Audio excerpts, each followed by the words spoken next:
From St. Louis, Missouri, tonight it's the Pittsburgh Pirates and the St. Louis Cardinals playing the rubber match of their three-game series as the Pirates' three-city, nine-game road trip continues. Big shutout win over the Redbirds last night.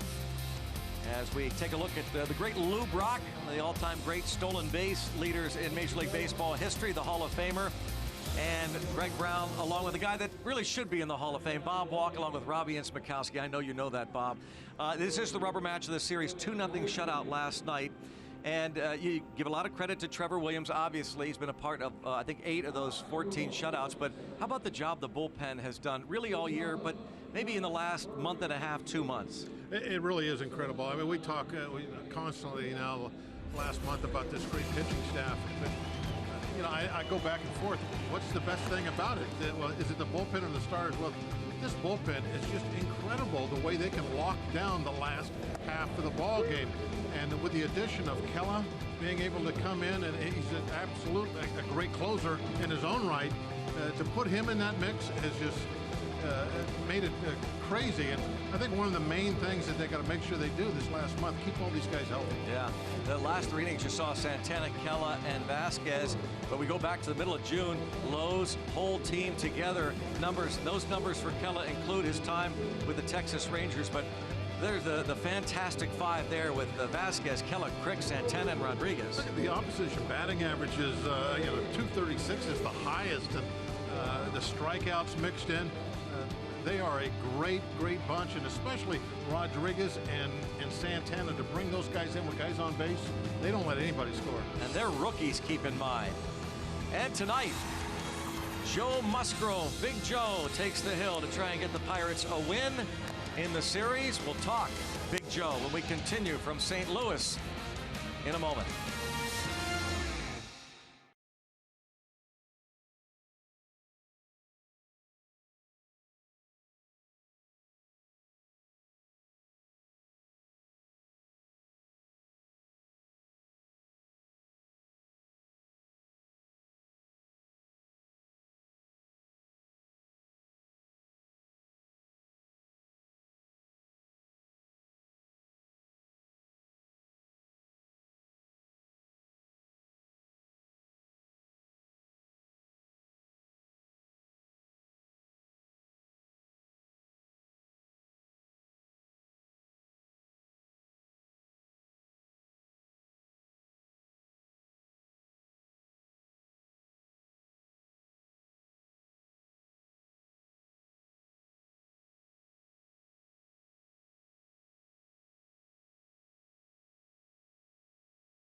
Cardinals getting ready to complete this 3-game series.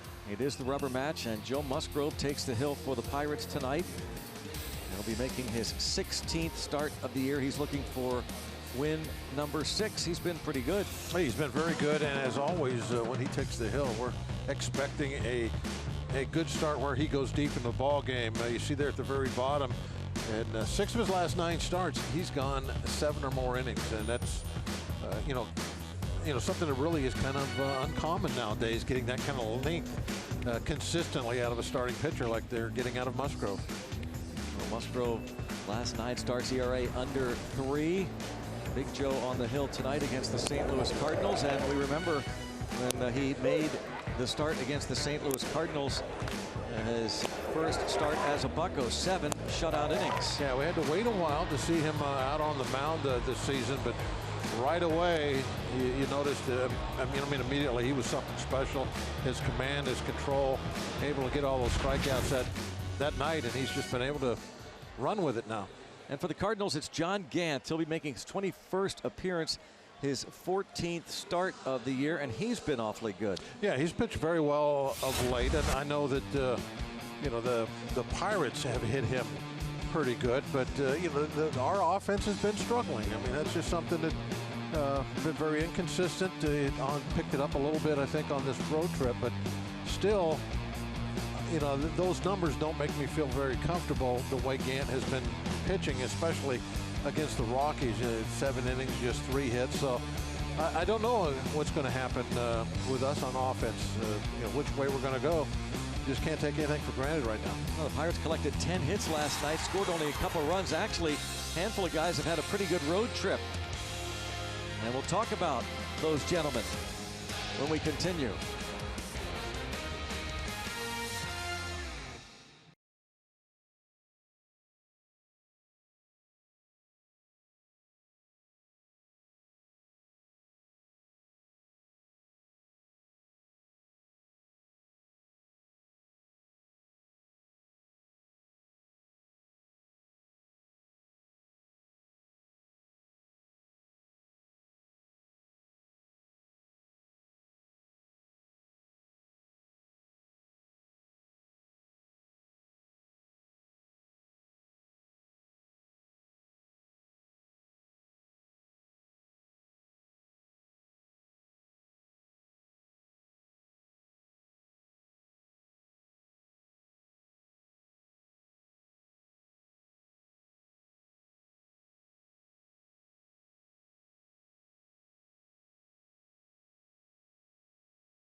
Getting there, stretching in, getting ready to do battle here against the St. Louis Cardinals. The Pirates dropped 2 of 3 in Atlanta, try to take 2 of 3 here in St. Louis. And as we mentioned going to the break, there are 4 gentlemen who have performed quite well on this road trip. Marte, Adam Frazier, Polanco, and Francisco Cervelli. Yeah, you got to get you know, something going here with the offense, and looking at these 4 guys, that's where you look at right now for a breakthrough, to keep this going, especially with Polanco and Frazier. You know, look at those batting averages. They're pushed up toward 400 in the last 5 days, and they're knocking in runs. You know, that's always big to see 12 RBIs between those 2 guys. So let's hope that they can do that again tonight. Colin Moran is hitting .417 on the road trip, so don't even list Moran, who has started all but 1 of the games on the road trip. Jose Martinez, the right fielder for the St. Louis Cardinals, chatting it up with a couple of his buddies, and we'll have the first pitch coming up momentarily. But first, we go back to the studio and a game break with Rob King.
This is the 16th meeting of the year between these two clubs. And as always, a lot of Pirate fans on hand. What do we have? A trophy for someone? What do we have? And a teddy bear for Joe Musgrove. And a card. How about that? A birthday Nice card. little gift. It's been Joe's birthday. I don't think you get a trophy though for a birthday. Sure you do. I think it's a trophy for getting a win. She says, you know, I'm going to be able to see after the game, so I give you the trophy right now for getting the W tonight. And his birthday is not until December. Here is the RAV4 starting lineup. For the Buccos, starting Marte, Adam Frazier, and Gregory Polanco. It'll be Francisco Cervelli hitting cleanup with Josh Bell in the 5 spot. Colin Moran, last 4 games, 8 for 16. 500 average for him over his last 4. Jordy Mercer, Kevin Newman, Joe Musgrove. There's John Gant. Pirates have seen Gant a handful of times in the past. It's Gant's numbers so far this year. Opponent batting average very low. Does a good job keeping the ball on the ground. There's a lot of changeups. That's his main off-speed pitch. He faced off against Chris Archer on August the 3rd at PNC Park. He gave up 6 runs in 4 innings. Gave From a 2-run first inning triple to Gregory Polanco. Pirates won that game 7-6. Starling Marte was 3 for 3 against Gant that night. Mike Winters is the crew chief, and he says that pitch is a strike.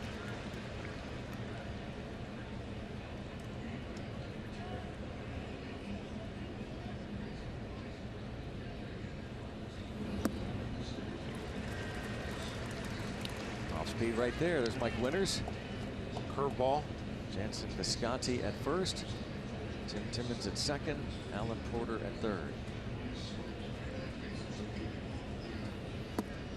Well, and the changeup, all three. 3 pitches, and he's gone. Marte is a strikeout victim to begin this ball game.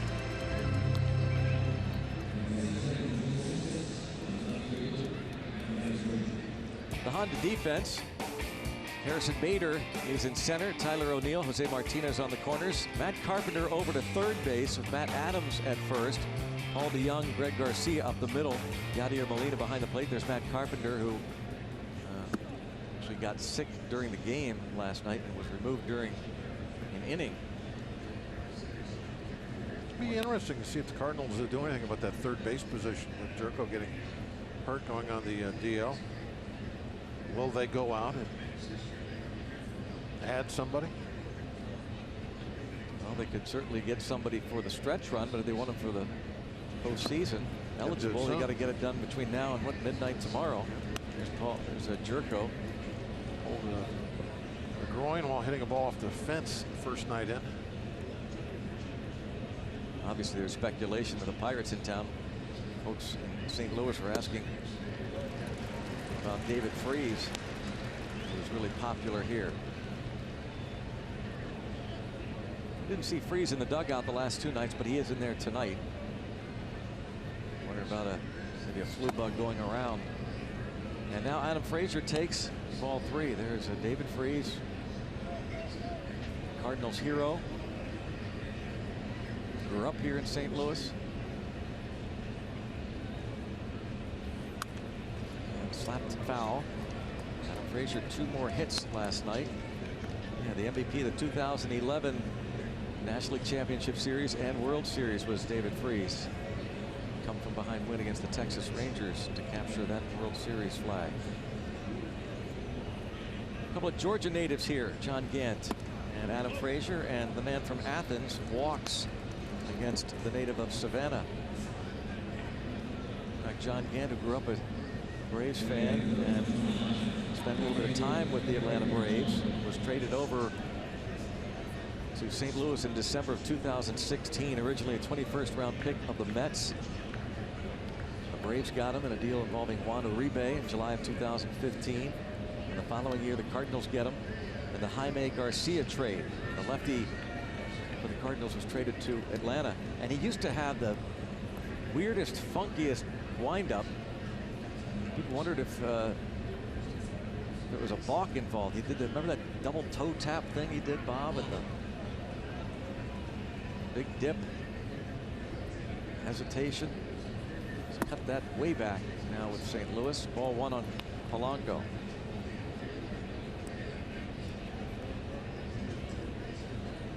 Well, he's pitching some excellent baseball this season, so he needs to think long-term stay with what he's doing now. 6'4", 195 pounds, 26 years old. And he gets Polanco to pop it up on the infield. Paul DeYoung.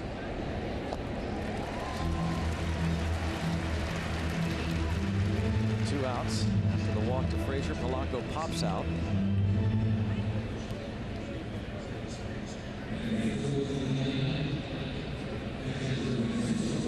Cisco Cervelli. He was 0 for 3 in the game last night. He did draw a walk, and he has now reached base safely in a dozen straight games. And he's catching again for a 3rd straight time. He caught all 3 games in the Atlanta series last week, PNC Park.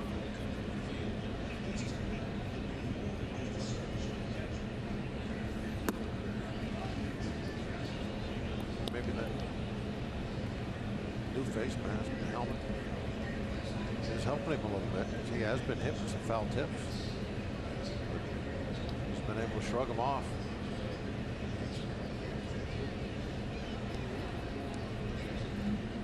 .350 average this season against Cardinals pitching.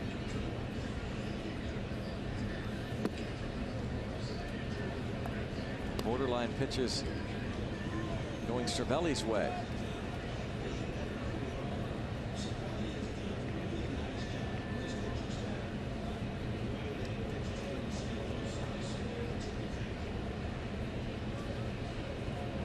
This is Gant's third start this season against the Pirates.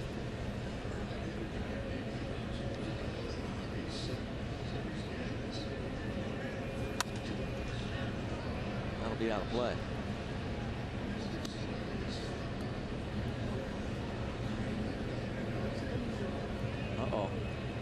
Trophy's there. You know, if he the good luck trophy has a big win tonight, he'll be going on the road. I gotta believe that trophy's going to be there the next game he pitches. That's the way that works. I didn't think players were like that. Well, they are very much like that. The bear will be there, everything. Might go find Doug the Camel.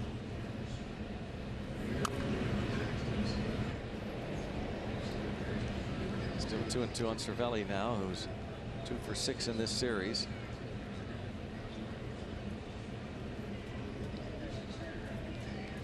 Very interesting dynamic here with Frazier at first, 2 outs, and Cervelli at the plate. Unfortunately, the way things are looking, Pirates not mathematically out of it, but for all intents and purposes starting to look toward 2019, and you wonder about how the catching situation will play out.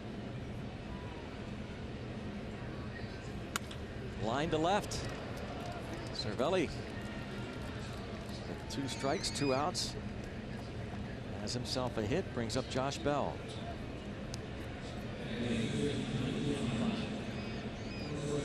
Yeah, that will be a lot of what we talk about, I think, in the month of September. Is, what's going to happen next season? Well, going into this season, it sounded like the plan was Cervelli will catch a lot, and it won't be a straight split between him and Elias Diaz, but Diaz will get a lot of playing time. As it turns out, Cervelli kept wanting to play and play and play, and then a couple of DL stints, concussion. Had his best year ever on offense. And no, I don't believe anybody expected Diaz to have the year he's having offensively either, to the point where they have put Cervelli at first base a couple times to try and get both those bats in there. And another situation right here at first base, as Neil Huntington said on Sunday on his radio show, we've got to figure out what we have in Josh Bell.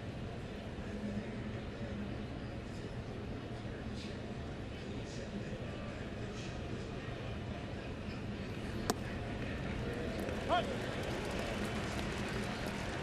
2 for 6 in the series.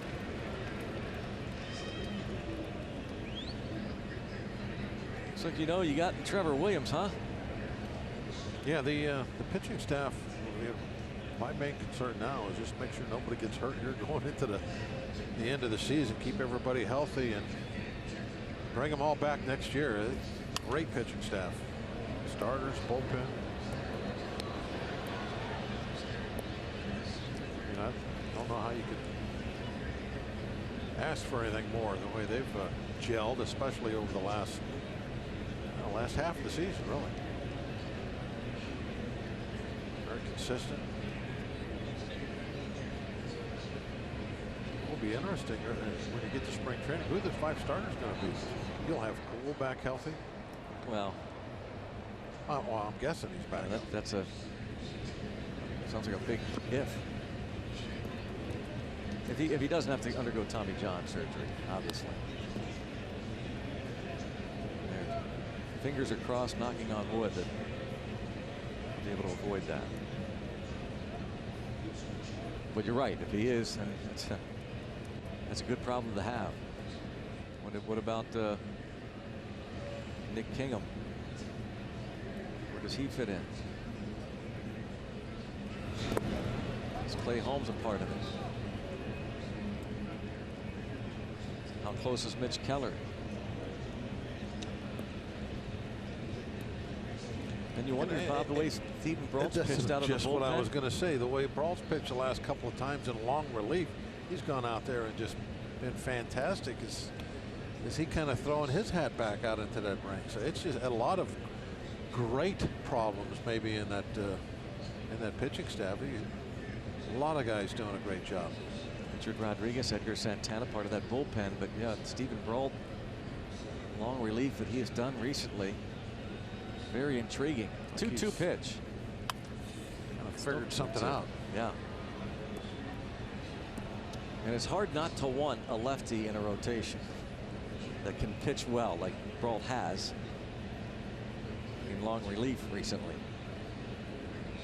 That ballpark, PNC Park.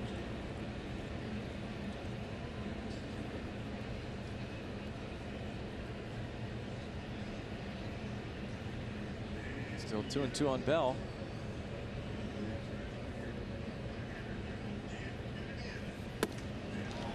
Three and two.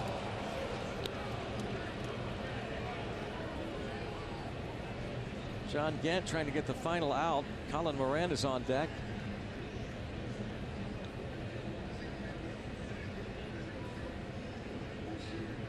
Bell looking for an RBI. He's gone 14 games without one.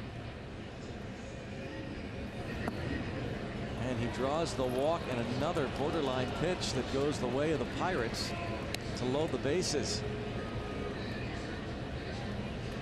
It's not uncommon to see a pitch in a strike zone that gets called a ball. And this one, actually, the entire baseball looked like it was in the zone. Mike Schild, the manager now, the St. Louis Cardinals. They're 27-13 since they fired Mike Matheny. Mike Schild, the longtime Cardinal minor league coach, manager. Moran takes ball one.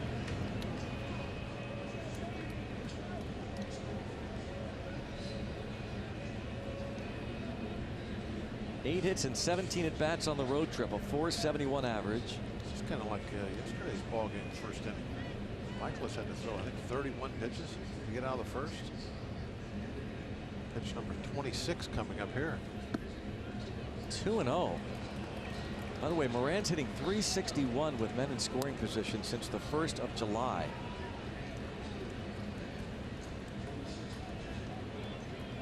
See, a couple of grand slams in his early career.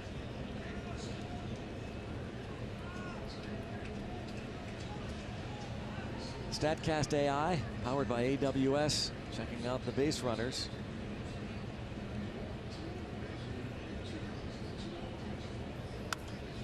Two and one right down the middle.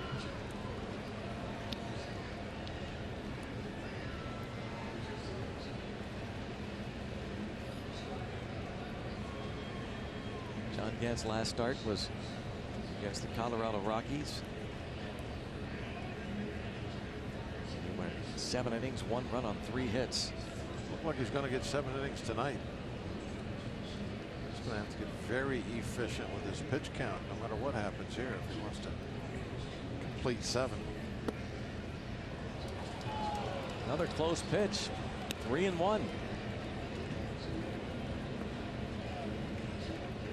In 86 innings, he's given up 7 homers. There's pitching coach Mike Maddox looking on.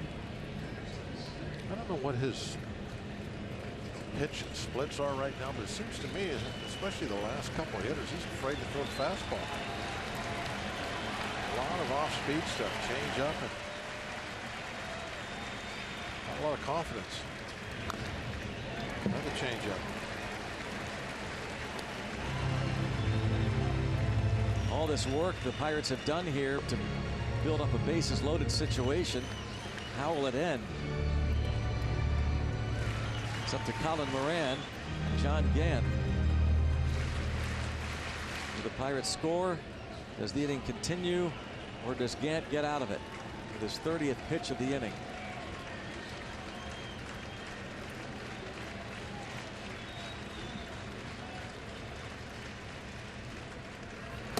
He gets out of it. Strikes out Moran. with the bases loaded.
Matt Carpenter getting ready to face Joe Musgrove.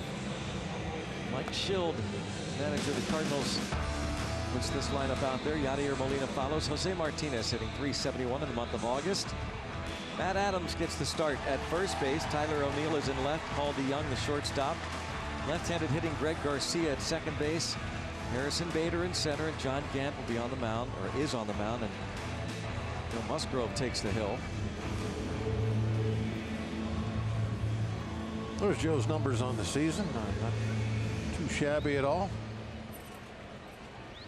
Nice ERA.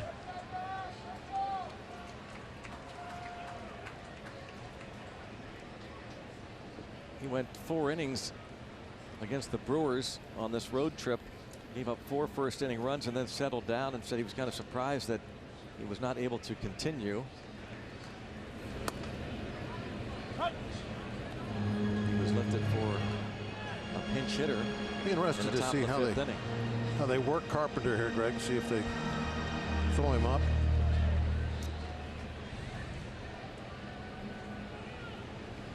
Very good. Yeah, not that time. Cut ball inside. When did you start thinking about that line? Last night when you line? saw? No, it was when Carpenter stepped in. Oh. I think you and Joe were probably thinking about some bad lines to use during the game. Not that we're sick of your lines.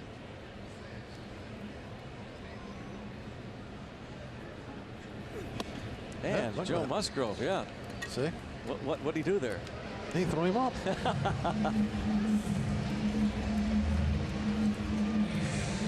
I'm looking back out there at him, eyeballing him.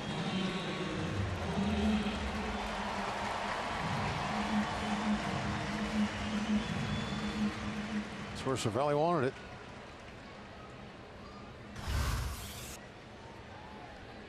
Musgrove with 74 strikeouts, 91 innings.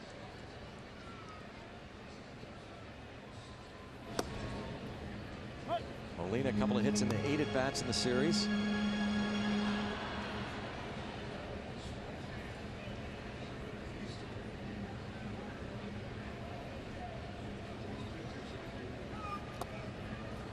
Oh, nicely done. I mean, location not too good, but the speed has Molina way out in front, so he got away with that center square.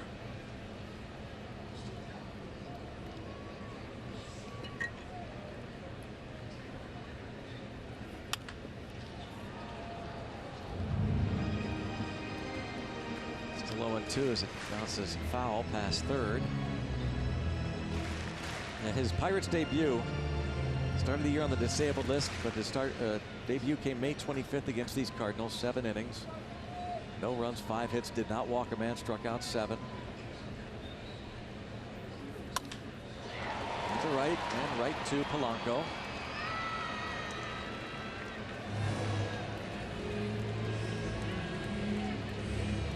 Gregory Polanco. Starling Marte. Adam Frazier in left. Colin Moran, Jordy Mercer on the left side. Kevin Newman, Josh Bell on the right side, and Francisco Cervelli behind the plate. Kevin Newman getting the start at second base. Night off for a struggling Corey Dickerson. And Josh Harrison, you saw last night, he could barely make it to first base. So it'll be a while, I think, before we see him start a game at second base. Jose Martinez takes a strike. There's Jay Hay. Pinch hit last night. Could barely reach first base on a ground ball.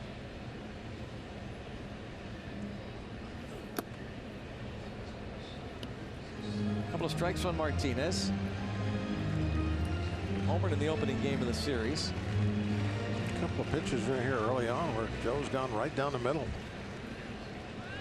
Trying to be very efficient. He is. He's one of the most efficient pitchers there is when it comes down to not throwing very many pitches. It's just a 10-pitch inning here. 3 up and 3 down. On to the second.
Is brought to you by the law firm of Bordas & Bordas.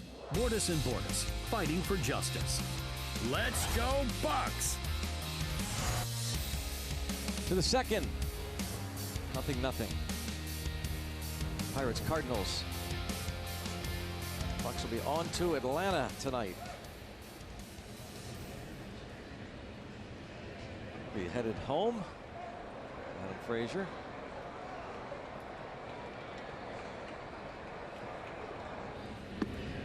Jordy Mercer.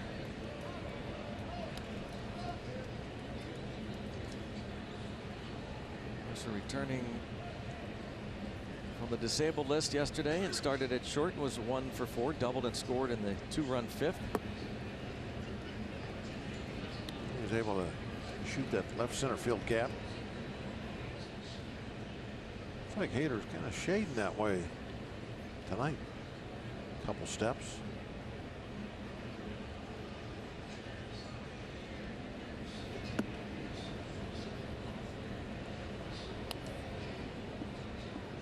A look.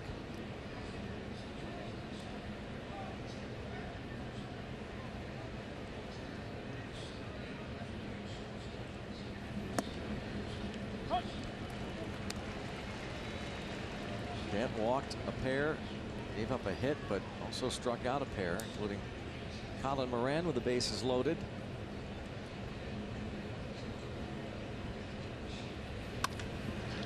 hard and right at the Young.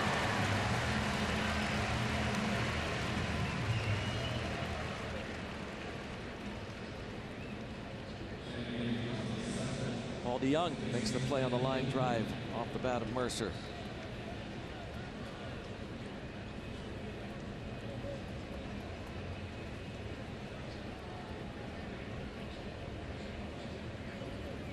You know, Greg, we have been scoring a lot of runs. The month of August, been tough. This ball's tapped back to Gant, and the Pirates have, you know, hit Gant pretty well, and his time's out there. But I kind of thought that Gant would push that out of his mind, put it aside. But watching the type of pitches he's throwing, like that big 2-0 slow curveball, you know, to Mercer, he's leading off the inning, and he misses for ball 3. He's pitching like he's a little afraid of the Pirates. He's very, like he doesn't want to throw too many fastballs to anybody.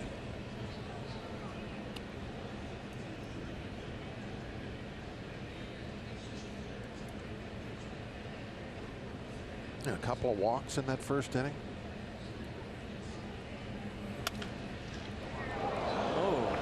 Got it. Could not get out of the way. Well, I think that one stung a little bit. Probably doesn't want to show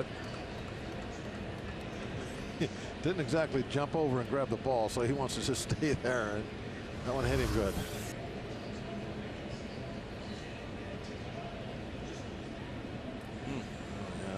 Inside of the shin. Ouch.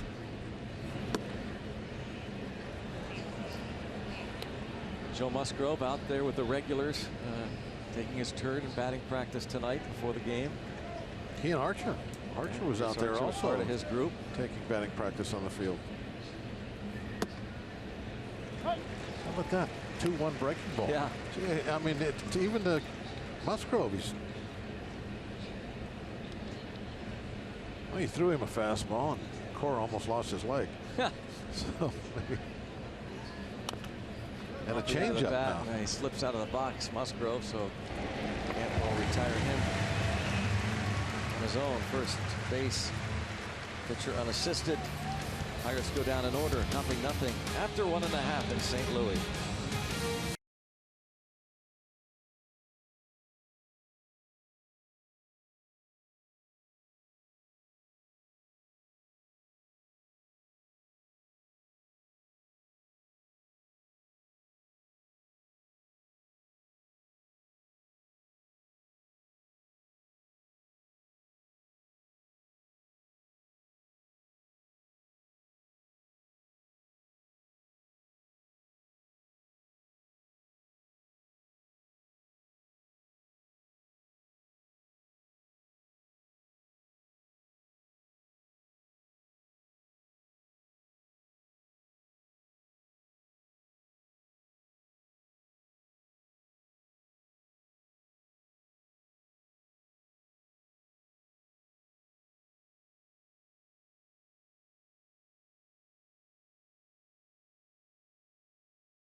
Marcell Ozuna on the disabled list, left fielder, and our Allegheny Health Network injury update. Ozuna has been bothered by an impingement in his right shoulder all season. Finally went on the DL about a week ago. Cortisone shot on Wednesday, had a few days of rest, and they resume baseball activities, and he could be activated sometime early next week. Remember how poorly he had been throwing this year, especially in that last series against us? throwing, catching. I mean, well, yeah, but everything about it just I stunning. mean, this kind of, I understand now why the throwing was so poor. I thought it was that sleeve that he was wearing, but it's a bad shoulder.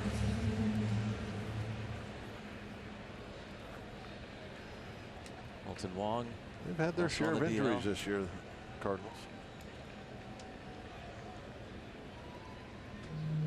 Reyes is another DL guy that we're expecting him to be a big part of the rotation this year as Matt Adams takes a strike.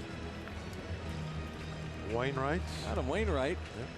He's not just taking the night off, though. He's working. He's in the TV booth with Dan McLaughlin and Ricky Horton on the DL and doing some broadcast work. Is it his birthday? He's got a cake in front of him. Ah. I knew it was somebody's.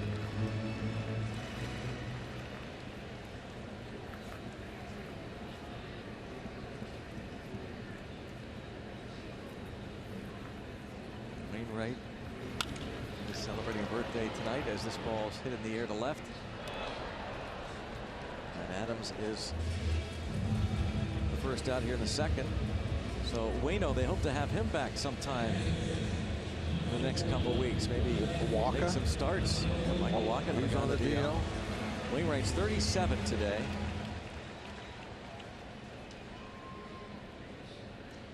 Walker had a rehab game yesterday or the day before. Shut down then. Yeah, he left after a couple innings because of fatigue. He was tired. That's odd.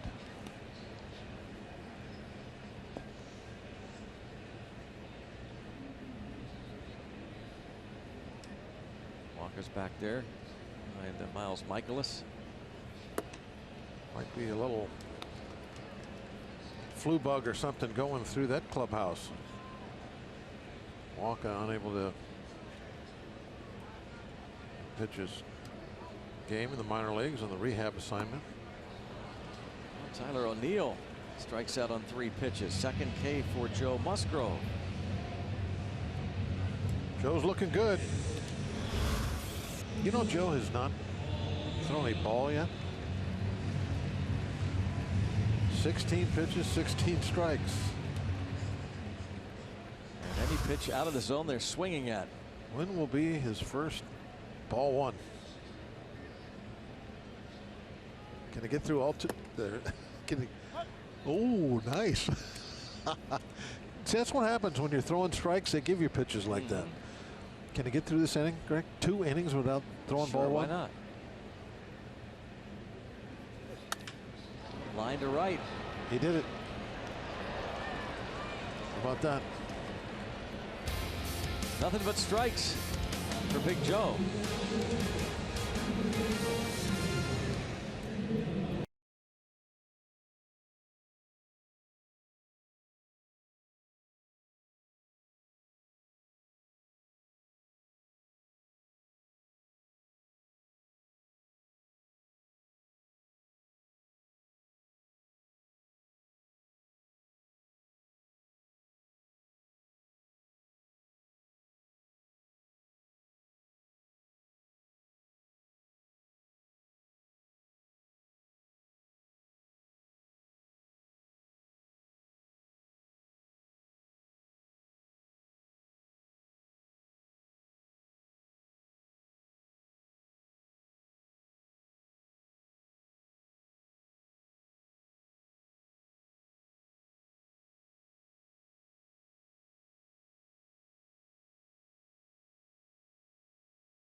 Roberto Clemente's impact still being felt in his native Puerto Rico. Some of Major League Baseball's biggest stars like Yadier Molina and Francisco Lindor share their thoughts on Roberto Clemente's standing in the history of Puerto Rico.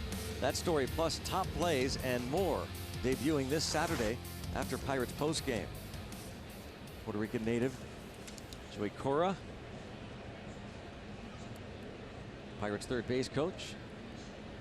There's Yadi catching John Gant, who got out of a bases loaded situation in the first. I wonder if somebody might try and bunt on Gant, especially with Carpenter at third, and Gant makes the play, but no chance to get Marte. Matt Carpenter, he will throw to first, but barely get those throws off. Not a real strong arm at third, that's for sure. Good start, a bunt single. Very nice. You know, Greg, I think that's one of the things that, one of several that kind of turned the Cardinals around. When they put Carpenter over at first base, they became a much better defensive team, both at first and third. Now, Martinez was playing first base a lot, and he was really hurting them on defense. And then Carpenter's not the best third baseman in the world because of his throwing deficiency. So that was something that really was, able to turn the things around for him. Carpenter making his 66th start at third base this season. And on the grass with Frazier. And slap past Carpenter.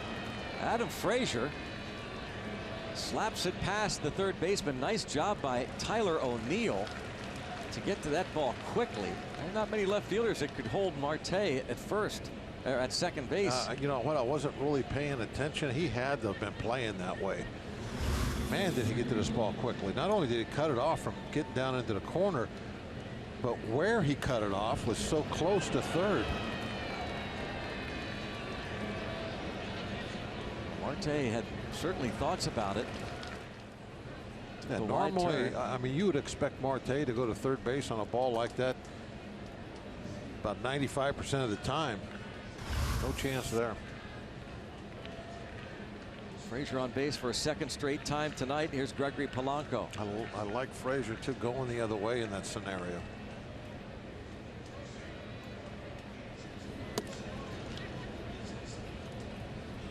Stay away from rolling over and hitting that ground ball and getting a double play. Yeah, that's been a kind of a Pirates bugaboo the last few weeks, this offense. Double play balls.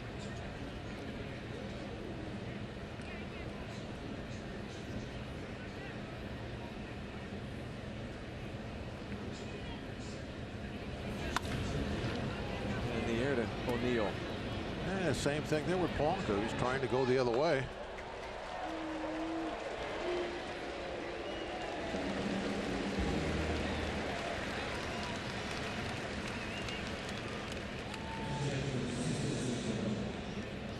Tyler O'Neill, rookie out and left.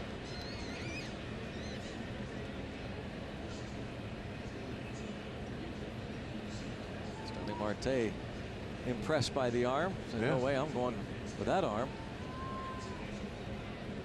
Good looking left fielder. He would have tagged up with Greensleeve out there.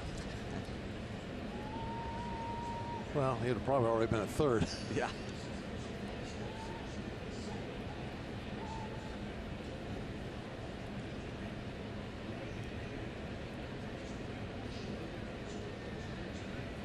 And realizing that Marte is a substantial lead, but try and keep him close.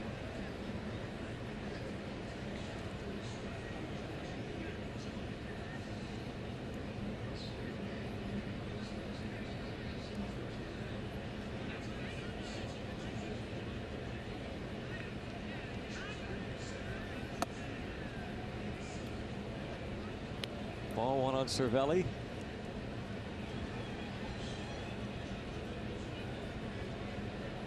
Good numbers with runners in scoring position.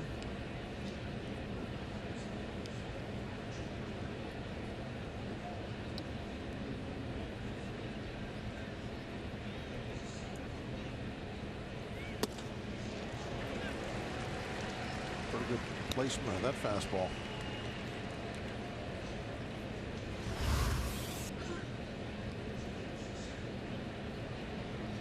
Yeah, talking about all the off-speed pitches that he's throwing to start this game. That, could be kind of something that he was thinking about doing before the game, so he can kind of change the pace on him and work more fastballs later on.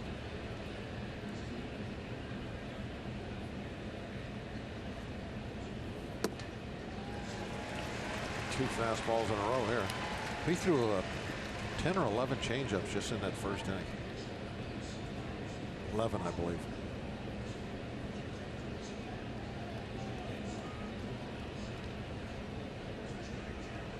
The traditional thing is establish the fastball and then work off that.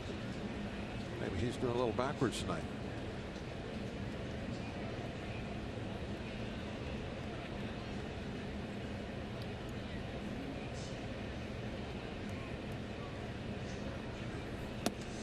Wow. 3 in a row.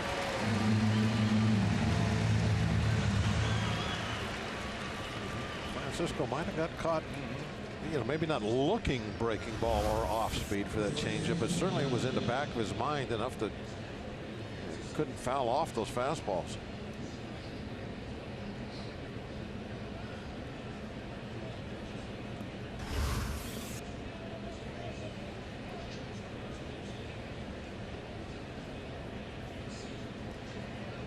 Gant now with 3 punch outs. He walked Josh Bell in the first to load the bases. Struck out Colin Moran. Yeah, there was times where pitching very frustrating way to a position to play out there, but you think about hitters and how often they're not going to do anything, and they have to deal with that night after night.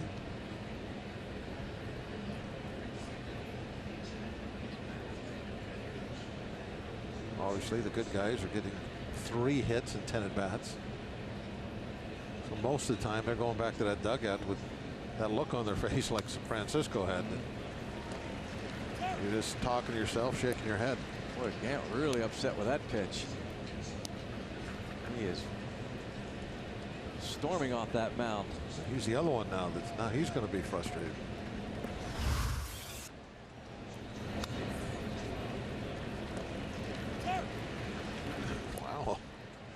I mean, it was a bad changeup up and away, but that was a pretty severe reaction.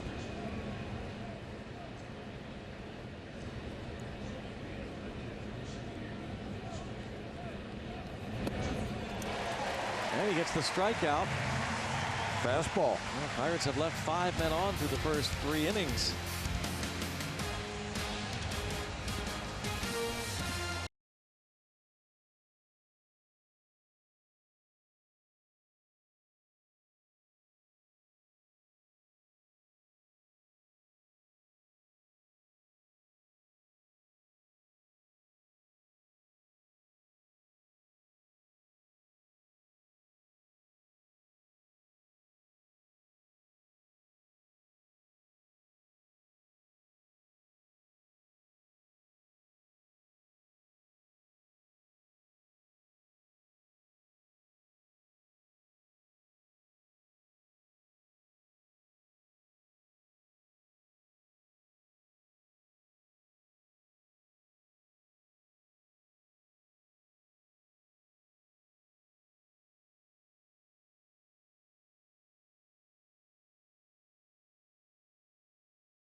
Across the way is a ballpark village where a huge restaurant and a gigantic screen watching what's going on here at Busch Stadium. And tonight's Barrel Automotive League leader stat, the MLB leaders in pitches per inning this season. Well, Joe Musgrove just 14. Minimum of 10 starts. Very efficient. Another strike. Doing it again tonight. So what is it now? 9 innings against St. Louis. Is that right? And 87 pitches thrown in 2 starts. 17 balls. Oh, 17? Yes, our original information was faulty. Okay. The box score says he threw 17 balls in May. Okay. Regardless, it's pretty it's amazing. Incredible, especially what he's doing tonight. Oh, look at this. Oh, nice little play as it turns out. Don't know if Mercer would have been able to make that play. Big Joe does. Joe makes these plays all the time, doesn't he? He is so good at getting back to his feet and throwing that off balance to first base. He's done this several times this year. This is not a perfect throw. Good enough. Nice footwork. Yeah, well done by Bell. Going off the backside. He doesn't do that very often, but it's something that he has to have in his toolbox. Nice to see him go off the backside and change feet. Look at this. First pitch. Call the ball tonight. Was there a little applause there? I thought maybe there was a little bit with the organ music that came on right after that. The organ was like Bronx cheer. Yeah. Organ player. Everybody, I think, that's paying attention has to believe that. Oh, are we ever going to not get a strike? Well, now they're going to take the lead.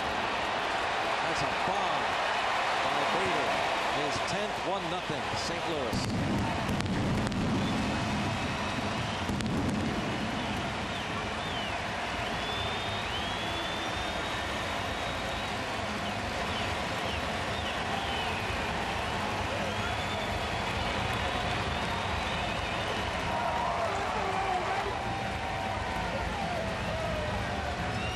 For Bader, 10th given up by Musgrove.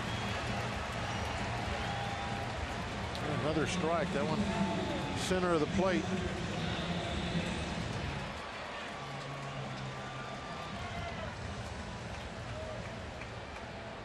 Long ways.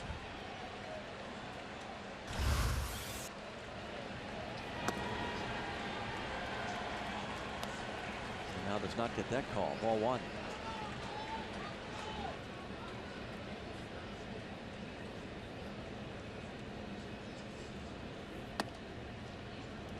Ball 2.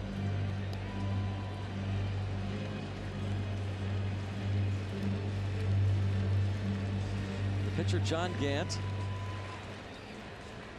A home run.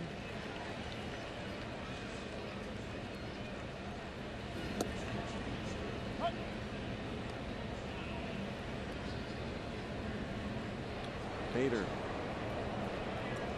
416 feet. That homer. Gant drives one deep to left field. Toward the wall. John Gant, the pitcher, has homered for the 2nd time, and it's 2-0.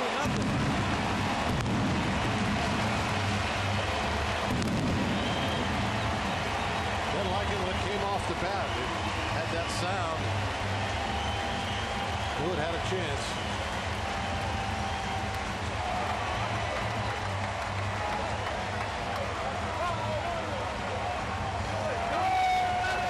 Nothing like a pitcher hitting a home run to get that dugout just absolutely fired up.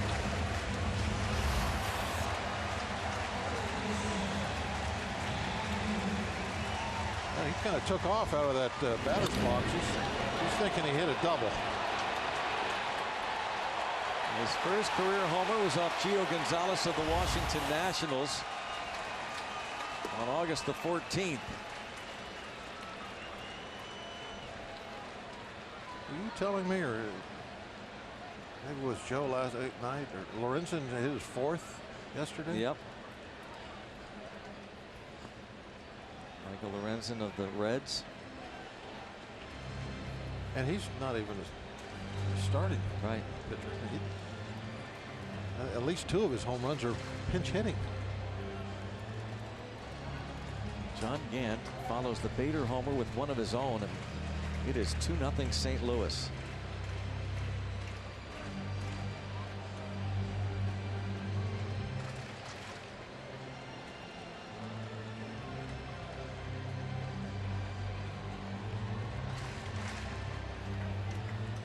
Pitching coach Mike Maddox.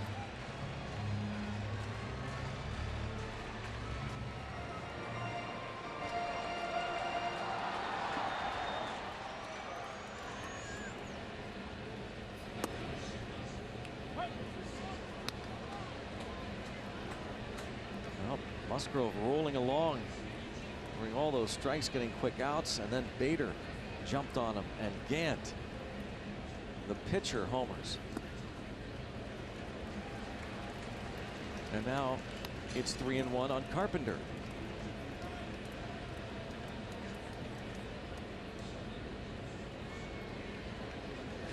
Well, nothing will get you out of that strike zone quicker than a home run by the number 8 hitter and then the pitcher. You immediately start living on the edges. A 3-1 pitch, breaking ball right on the edge. Harrison Bader. Of course, as soon as Carpenter steps in there, you're thinking, don't let him go deep. Leads the league with 34 homers. And there's another deep to right. And caught at the wall by Polanco. Didn't get the elevation on it that he needed to get that one out of here. A bit too much of a line drive. So 3 line drives, 2 left the ballpark. Here's Yadier Molina, who had a line drive out to right in the first.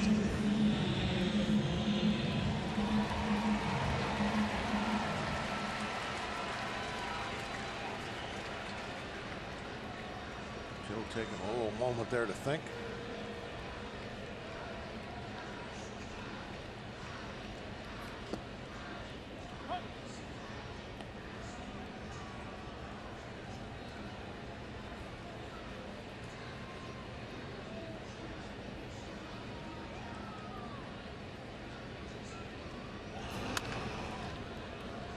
Foul. Molina has 16 home runs this year. 57 runs batted in. Still going strong.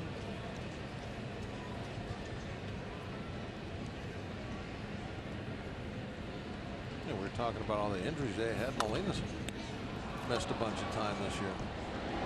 He'll be the final out.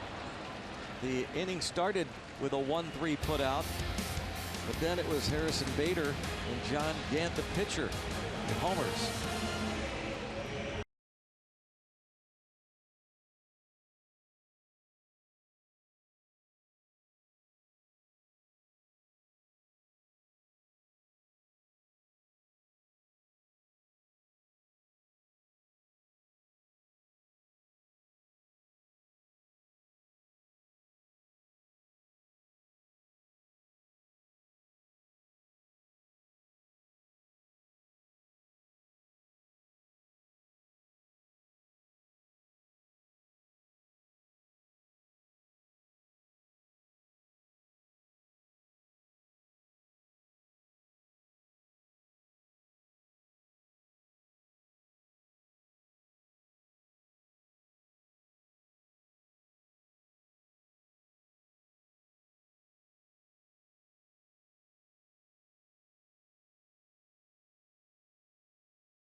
Lab fourth inning. Toyota, what drives you? Harrison Bader and John Gant. Well, UPMC scoreboard provide the Cardinals a 2-0 lead.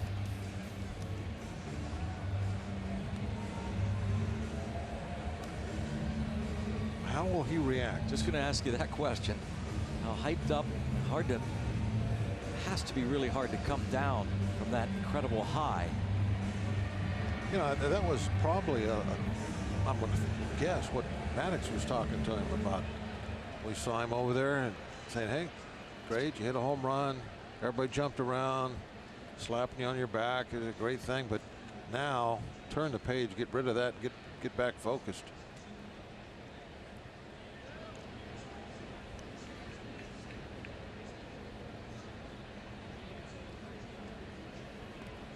Just as an example, when I hit my one and only home run, I didn't get a second at bat that day. Didn't? No. So you were really hyped. Yeah, I was pretty hyped. I don't know if that had anything to do with it. Could have been the 80-mile-an-hour wind blowing out at Wrigley.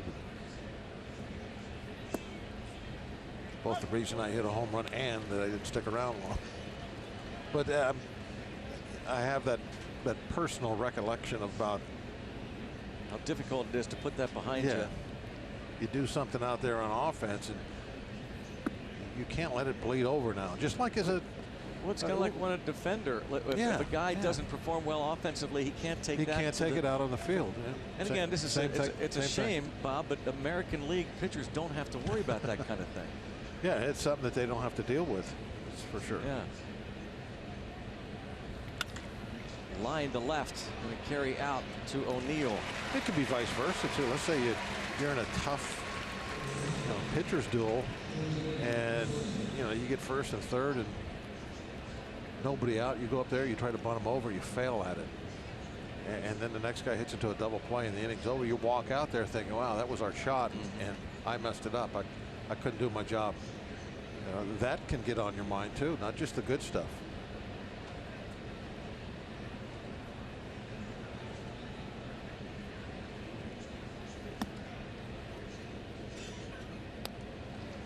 Jordy Mercer lined to short on a 3-1 pitch leading off the second inning.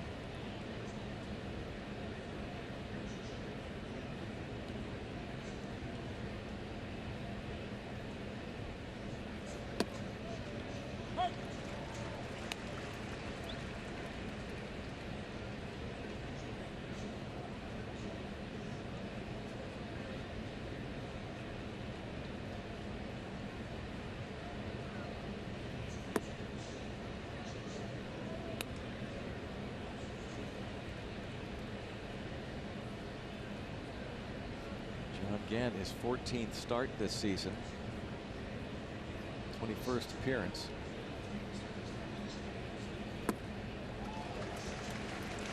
Change up. That is a pitch that he loves to throw.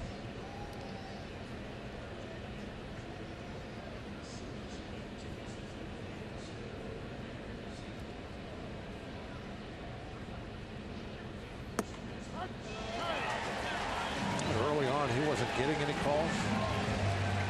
He got one there. Jordy complaining, and he is right. That one ball was a little off the plate.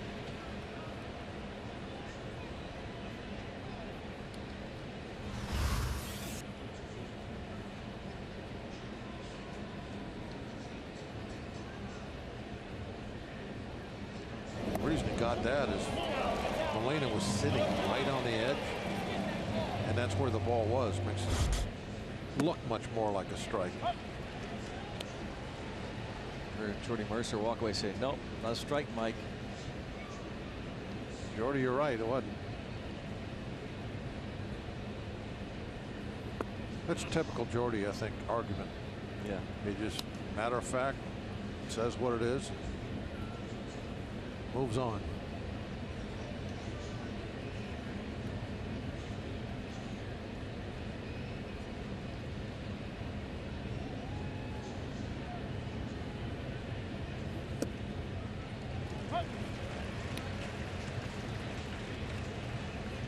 Gann had a 1-2-3 second inning when he retired Mercer, Newman, and Musgrove in order. Got Newman to bounce back to the mound.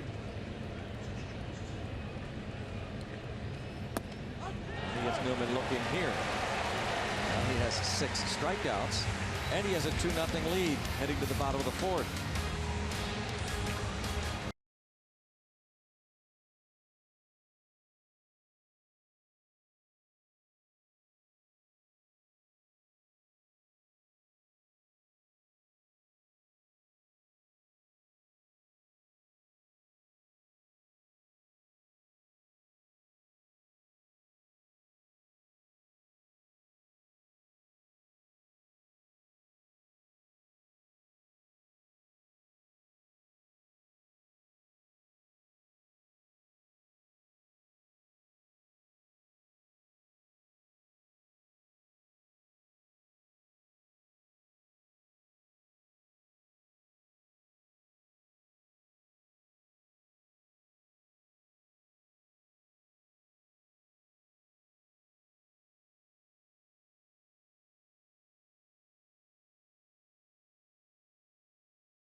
Free Shirt Friday comes up 1 week from tomorrow, but when you go out to PNC Park, regardless whether it's this coming Monday, the Labor Day 135 start against the Cincinnati Reds, great time to come out and enjoy the Pirates Cove. $30 each, includes hot dogs, peanuts, popcorn, $30 tickets, pirates.com/cove. The Pirates Cove at PNC Park. And remember, just a couple of homestands remaining, starting on Monday against the Cincinnati Reds. And then the following weekend, which includes that Free Shirt Friday 1 week from tomorrow against the Marlins. Hard to believe just 2 homestands remain. When you go to the Cove, you want to be sporting a good-looking Pirate t-shirt. That's a great idea. They go hand in hand. Yes, indeed they do. Yeah. Really need to check it out.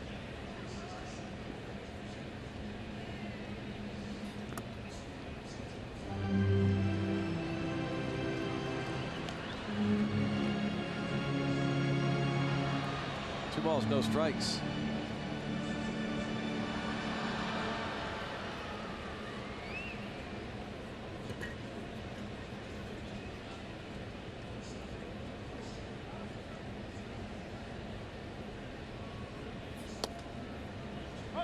Jose Martinez fly to right his first time up. A lot of moving pieces when Martinez is hitting up there. Everything's going all over the place. He is fidgety. But he can hit. Yeah. That front foot comes down. Everything is together. Big leg kick. And he lines to right. He can hit.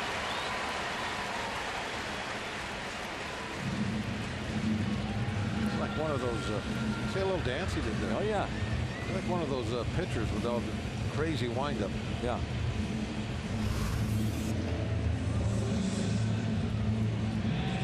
Once the foot comes down, then the stuff that happens after that is really what matters right now.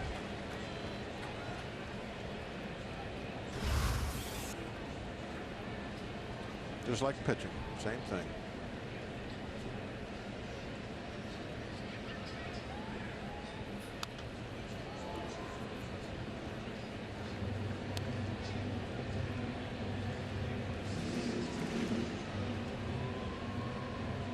Adams had a base hit last night. Came on for Matt Carpenter, and that snapped an 0 for 27 hitless string. Back to his time with the Washington Nationals. Line toward left center field. That gets down. Back-to-back leadoff singles to greet Joe Musgrove in the bottom of the fourth.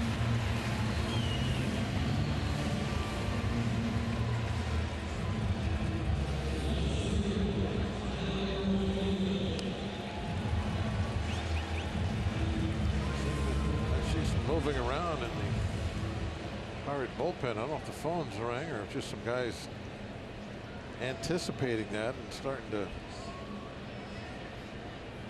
move around, stretch.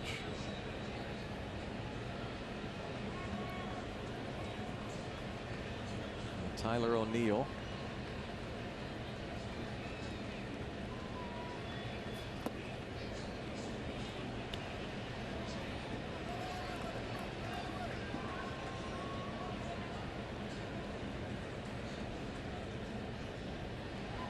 O'Neill hit a home run on Tuesday night, the 7th of the year.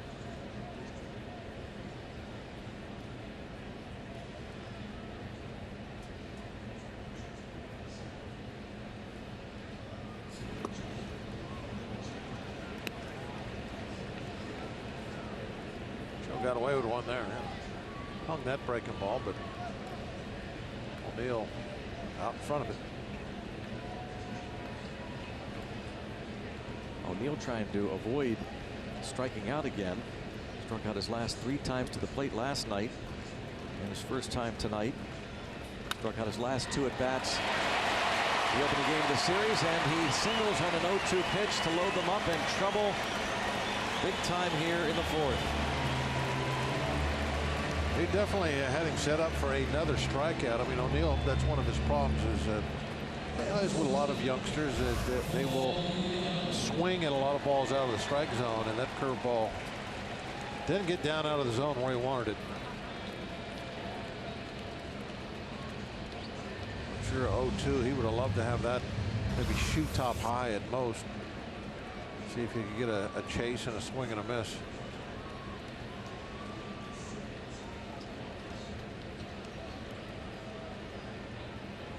Paul DeYoung, 1 for 8 in the series, lined out to right field to end the second inning. Infield at double play depth. And Moran, 1. And in the dirt, and Bell can't make the pick. It should have been a double play. There's only 1 out, another run in. It's 3-0. Yeah, they lost an opportunity there. That's, you know, the situation is fairly early in the ball game. You're going to go ahead and trade that run and get yourself a couple of outs. And I don't even know if that ball bounced, Greg. It might have just gone off the glove, period.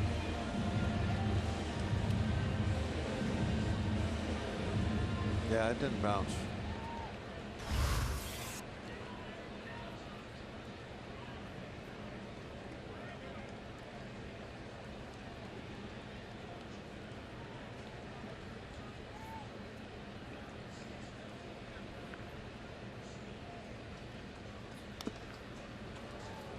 Now, Greg Garcia.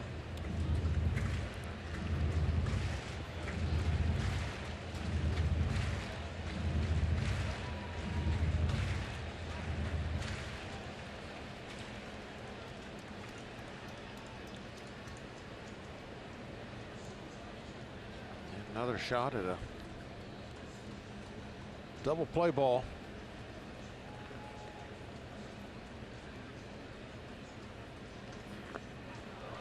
Hit it.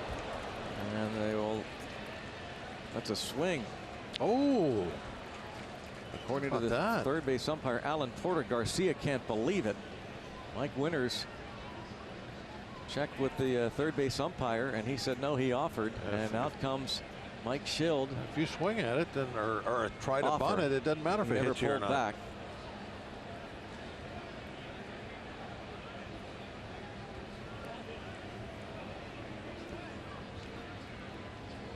Similar situation with Michael Lorenzen last night, the Reds pitcher.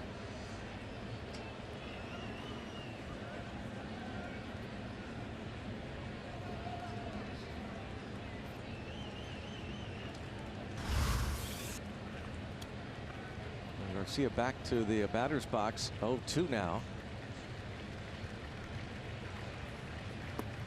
And he ends up going down on strikes. That could turn out to be a huge play in this game. Just that one. I mean, you're talking bases loaded and Vader coming up.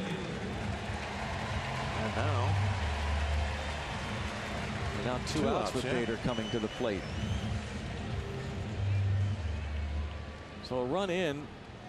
Right now they've not yet charged an error on Josh Bell, but they may end up doing that. A little bookkeeping.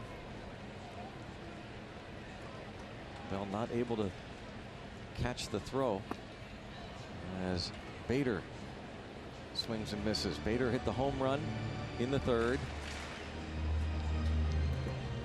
His 10th. And the pitcher John Gant was next, and he homered off Musgrove.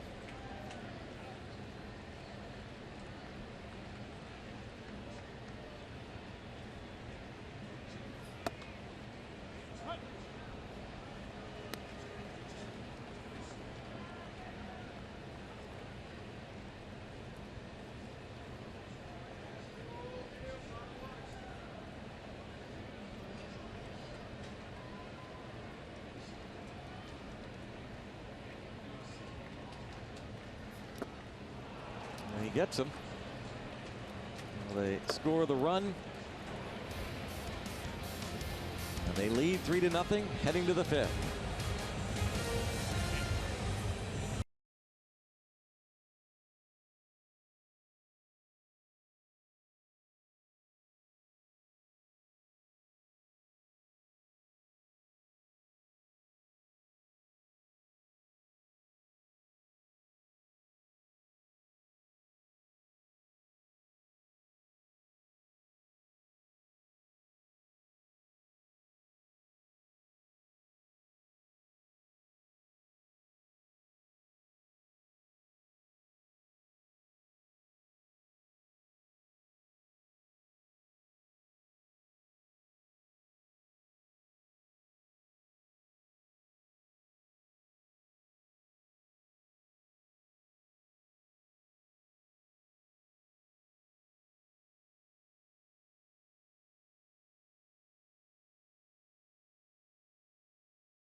Is brought to you by Barrel Automotive.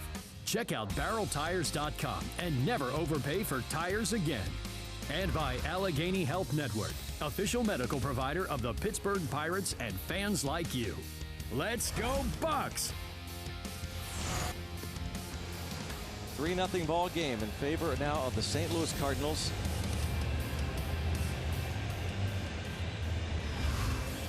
And the announcement, Adam Wainwright's birthday, and they sang happy birthday to him. Appreciative.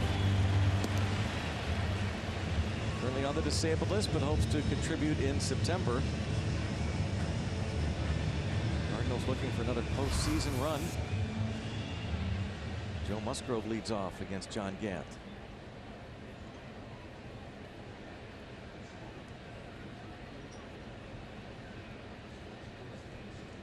On that first at bat, Joe looked like he had him kind of figured out. At least the fastball.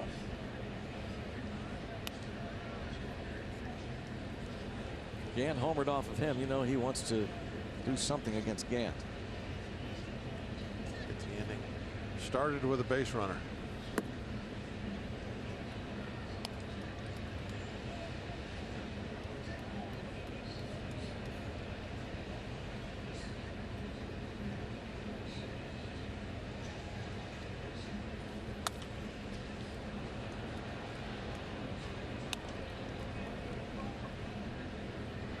Gant threw a bunch of first inning pitches. Got out of that bases loaded situation. Number 70 coming up, so they're definitely going to have to use that bullpen tonight quite a bit.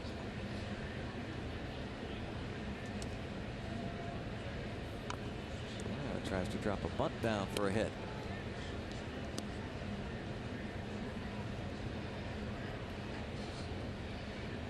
Anything to get on.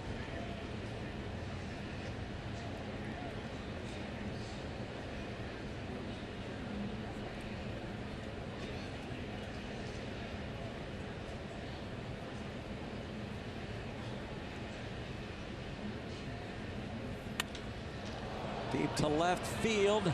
If it stays fair, it's a foul ball. Wouldn't that have been something? Couple feet. That was all it needed. Boy, did Musgrove want that. Yeah, he did.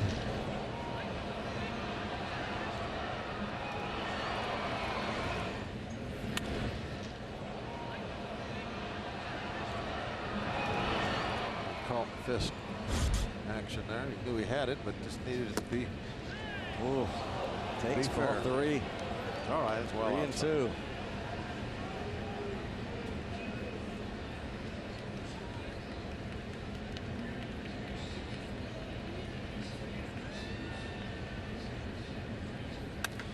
Rips it to third, caught by Carpenter. That was a ball.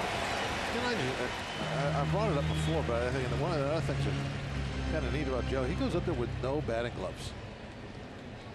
As a pitcher. Yeah. That's as old school as it gets. He just grabbed some dirt. Knocked the heck out of that ball. Right at Carpenter.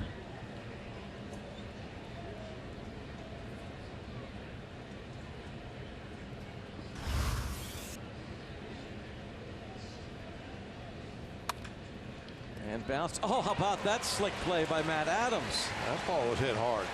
That had to be a tough bounce for Adams to handle.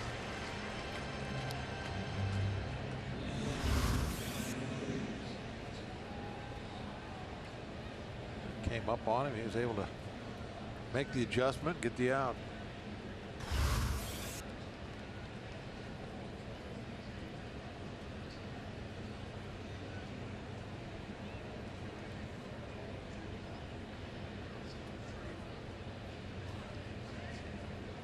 Frazier has walked and singled.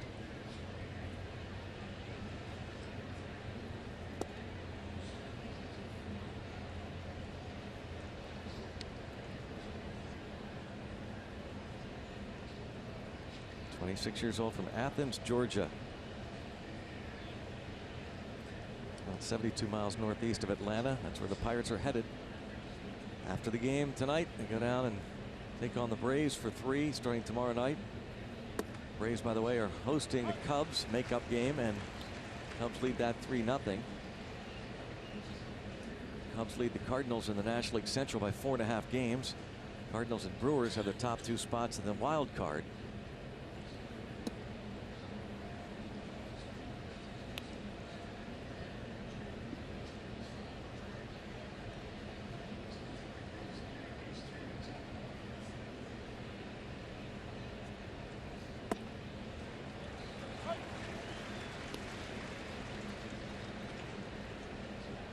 Gant has struck out 6.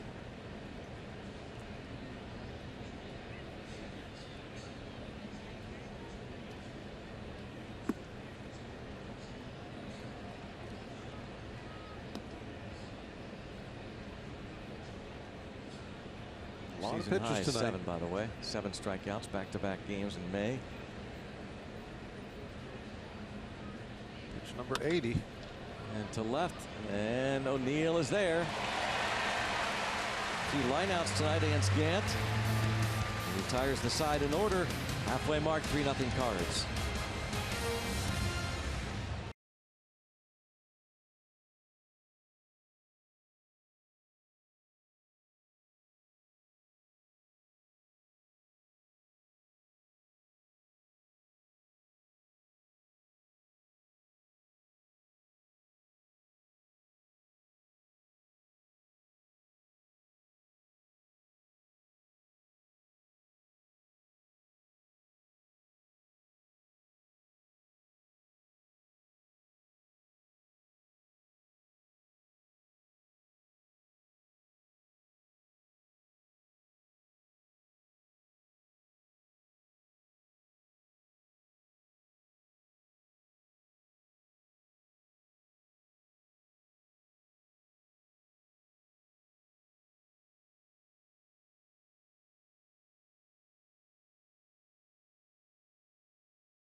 Pirates and Marlins, first of a 3-game series. First 20,000 fans get a Pirates Roberto Clemente number 21 t-shirt. It's also a $1 dog night.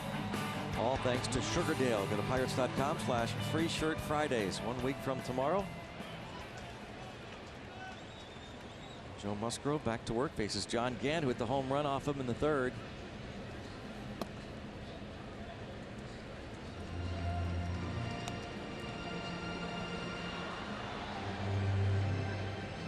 Those first 2 big league hits, home runs. John Gant.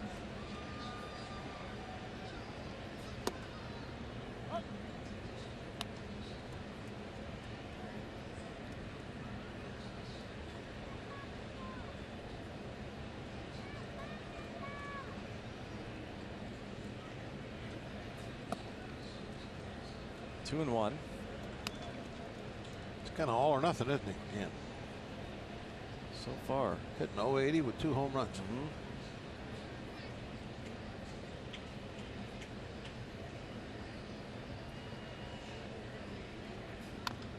Hit a $158 in the minors, the Braves and Cardinals organization.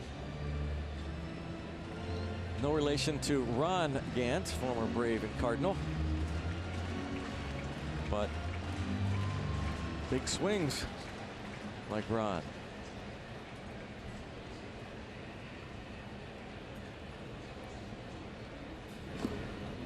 And a full count. Here's his 2nd career home run.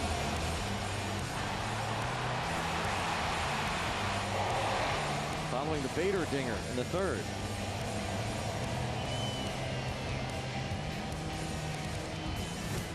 Plays basketball. Musgrove says, "I've got it," and he's going to keep it himself. That's picture perfect. That's how they teach it. You run a direct line to the bag. If you can pick it up and just keep going, and you do it. Musgrove did on that one.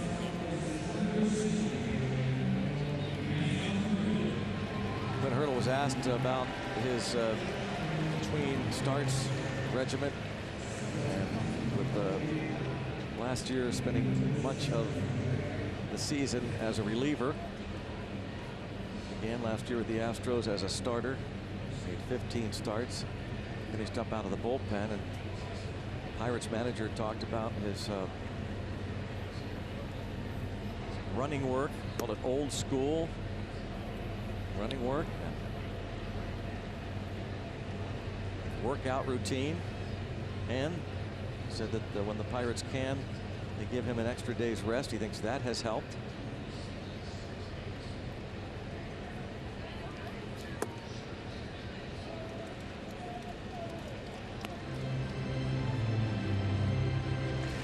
Two and 0. Wouldn't be surprised if it's something we see here in September where the Pirates kind of get a little conservative with their pitching. You made the point. I think you're right on too. Like, what? Why not? I mean, just make sure they're healthy. The pitching staff right now is as good a shape as it's been in a long time. Yep. And I just want to see them all finish healthy and back in spring training. They have youth. The bullpen's looking great. Whoa.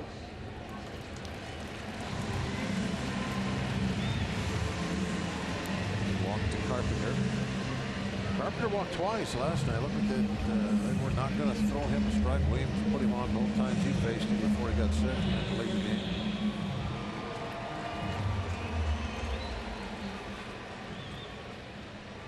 With 1 out, Yadier Molina.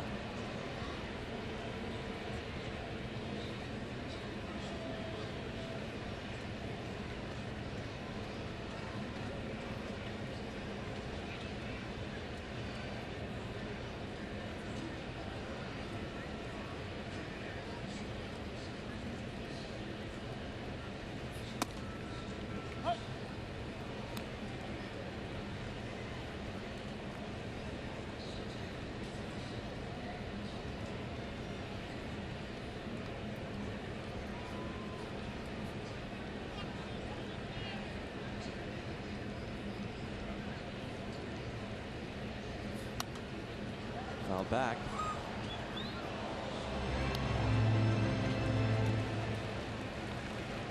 We get off to a great start, including 21 consecutive strikes, and according to stats, this tweet tells us that's the most by any starting pitcher to begin a game since pitches were first tracked back in 1988. That's pretty impressive. That's a lot of years, a lot of baseball games. Cervelli, does he have a shot here? No.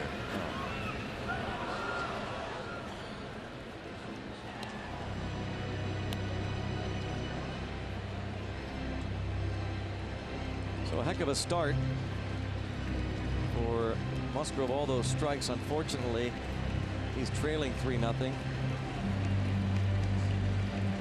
Still quite a bit of baseball yet to be played. I can't have more than one more inning in him. Be in the bullpen.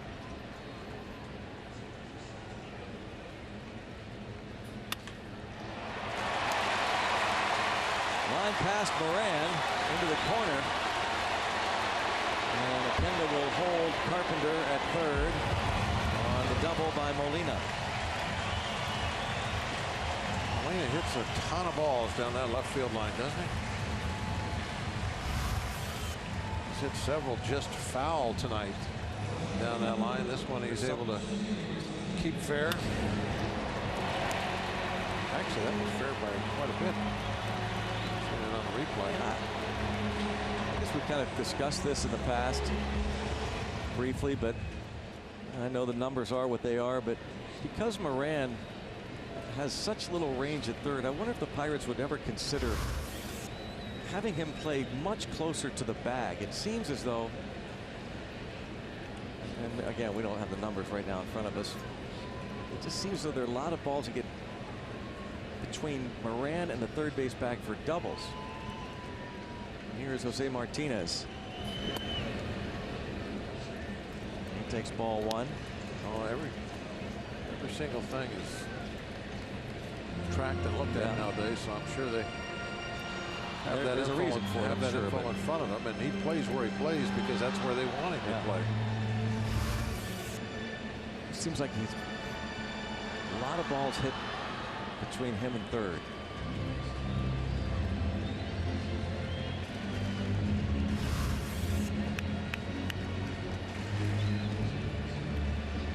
Talking to Mercer right now. It looked like that was part of their conversation. Same point. Maybe where he's going to be playing in this scenario. And they do have some leeway. We talked to Mercer about that. Those infielders. Ball one on Martinez with the infield shortened up.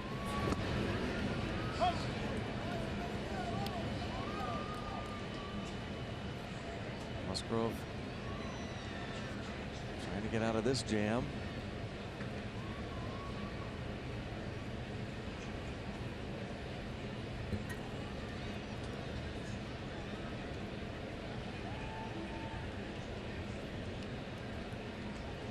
Don't step out.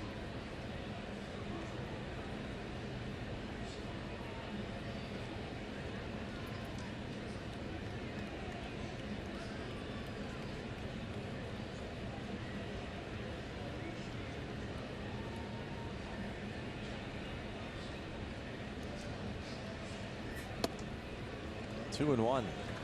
Who was it last night? Was it Kella? And Martinez had the long, drawn out. Yeah, that was a great battle. They remember when they had the stare down after the second timeout was called? It was in the 8th inning.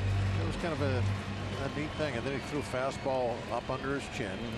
And then he threw the breaking ball, and it was ripped into center field. And of course, Martinez went crazy when he got the first. And then at the end of the inning, when Keller was walking off, you know, the inning was over, didn't give up any runs. I noticed he was walking kind of toward our dugout, staring at Martinez, and I thought, oh, there's going to be another conflict. And when Martinez looked at him, Keller just touched the top of his hat like, you got me that time.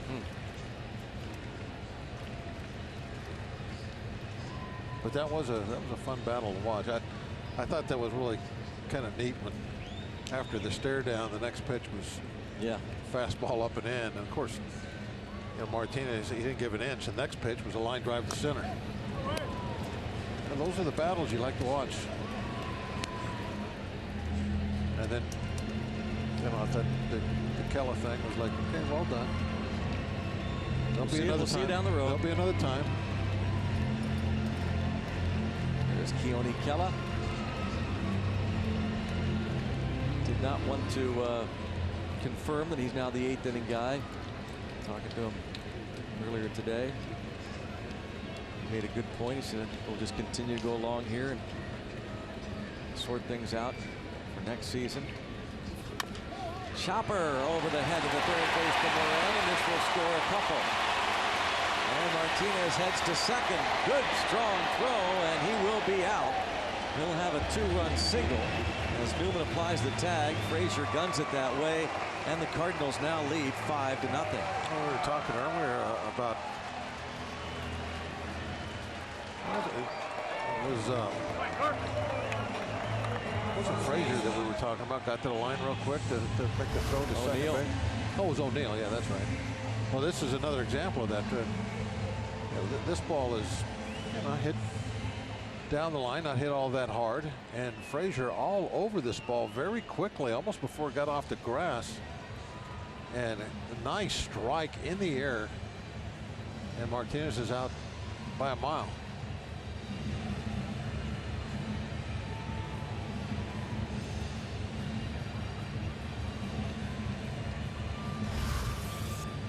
Frazier the assist, Newman the tag. 2 outs, 2 in, and Ray Searage to the mound. 5 runs in. Walk, double, single. Richard Rodriguez up.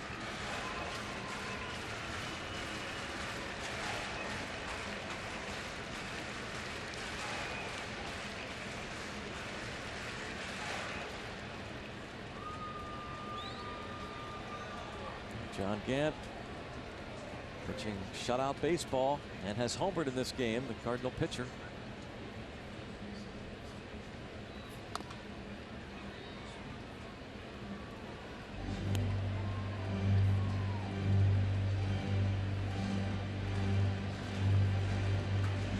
Cardinals trying to win their 10th straight series.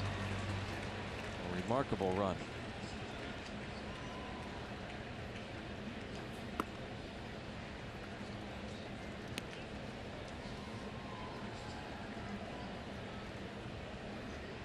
Mike Schild out the helm.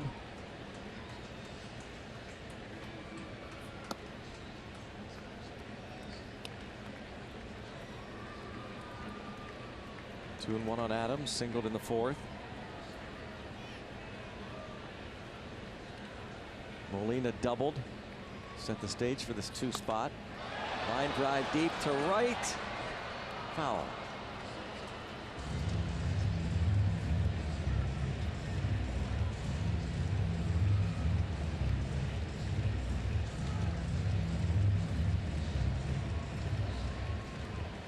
Adams, kind of a fan favorite around here. I got the impression that first night in town. A lot of welcome back signs for him all over the ballpark.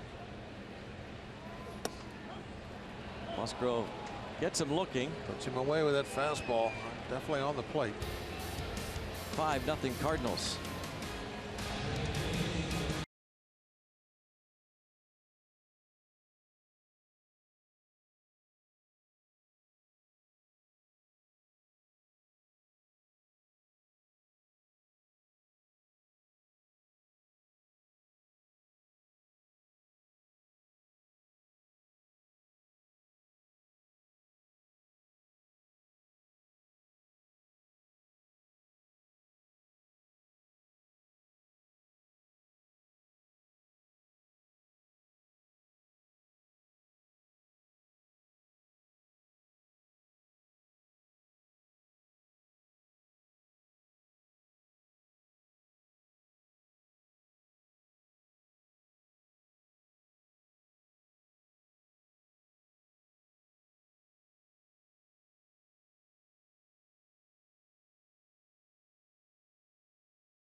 Two big humans.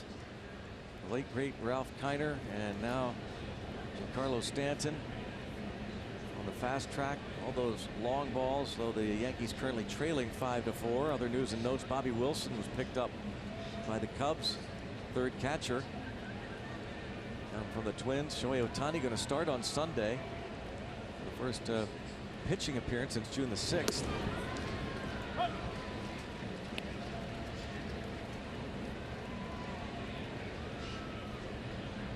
Pirates have their work cut out for them here.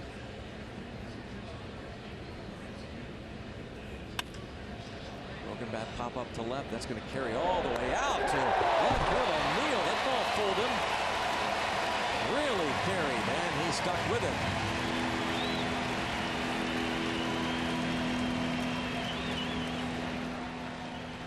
Talking right now to Bader about that ball, how it carried.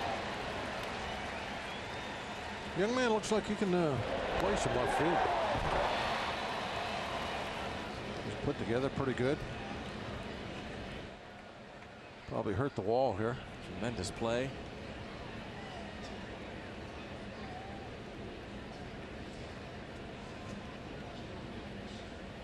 Acquired him last summer from the Mariners, and a deal that didn't get a lot of attention. Marco Gonzalez going. Martinez able to make the catch. Cervelli the other way. Two deep drives, one to left, one to right, 2 outs.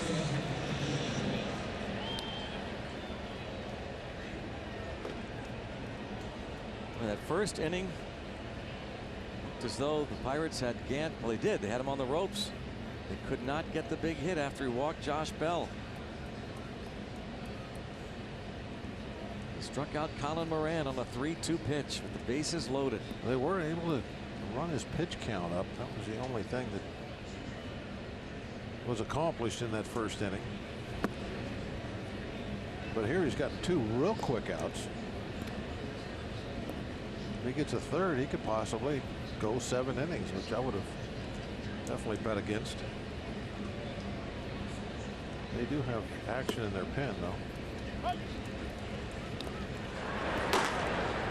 Dakota Hudson.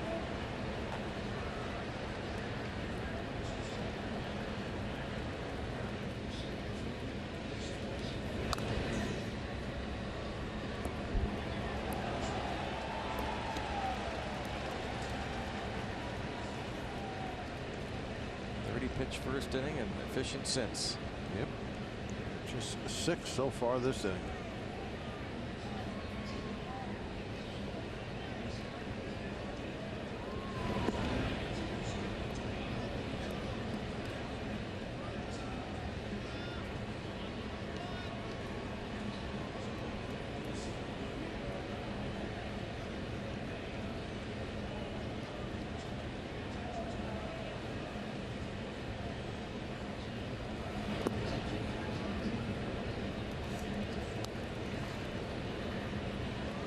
Walked 2 in that first inning. Gave up a hit to Cervelli. Gave up 2 hits to start the third inning. Retired the next 3. Pirates have a man on base for the first time since Adam Frazier singled off him in the third. Retired 11 straight.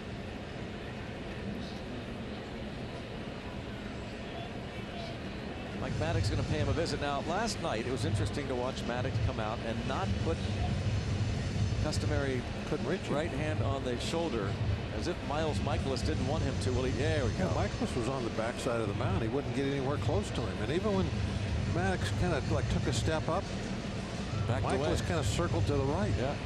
Like, no, you're not touching me. Not doing that. No, I don't want the hand on the left shoulder.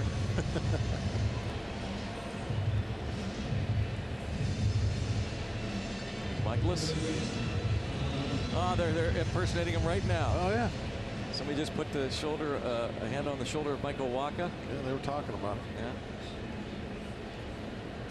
Michaelis probably told somebody that he was going to do You that. watch. I'm going to avoid that hand. He was practically standing in the grass on the other side. Exactly what they're laughing about right now.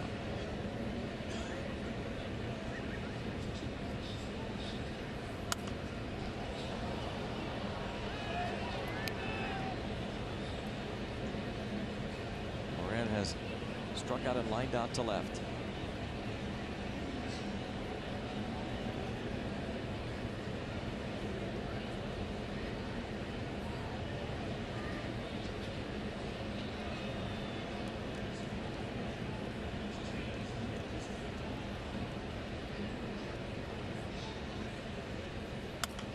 These are the questions that the Pirates will hope to have answered by next year now as we head toward the month of September. We'll have players start coming up on Saturday. So what do they have in Colin Moran? Like talked about Josh Bell. What happens with second base? Josh Harrison. Option year next year. So a team buyout.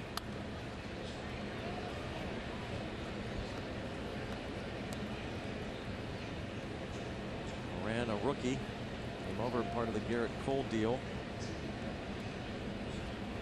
8 homers, 48 runs batted in.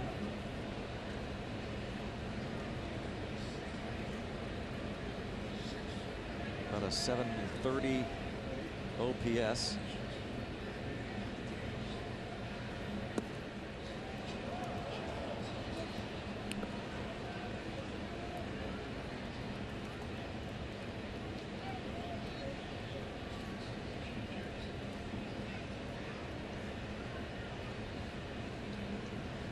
One ball, 2 strikes, 2 outs.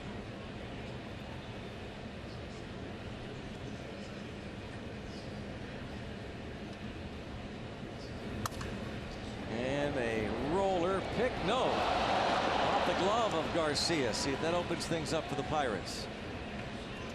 Greg Garcia charged with an error. Should have been a very easy play. Look at this innings gone. He had 2 outs on 3 pitches. And a 5-0 lead, and then he messed around with Bell trying to strike him out. 6-pitch base on balls. Now he's got an error. And now he's out of the ball game. 2 outs on 3 pitches. Mike Schild goes to home plate umpire Mike Winters. This double switch coming up. See a new pitcher. Pirates get a long ball here. They are right back in it.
Jairo Munoz takes over at third base.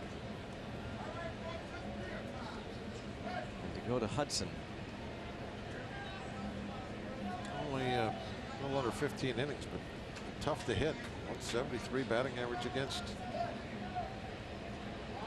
He was able to get Adam Frazier to bounce out. The only batter he faced on Tuesday night. Got out of a jam.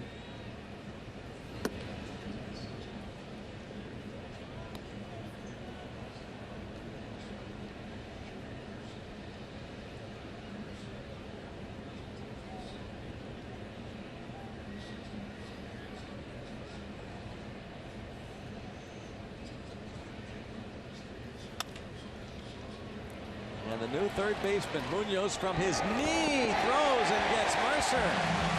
Boy, Munoz made some outstanding plays last night, and here he's tested right away in for Matt Carpenter.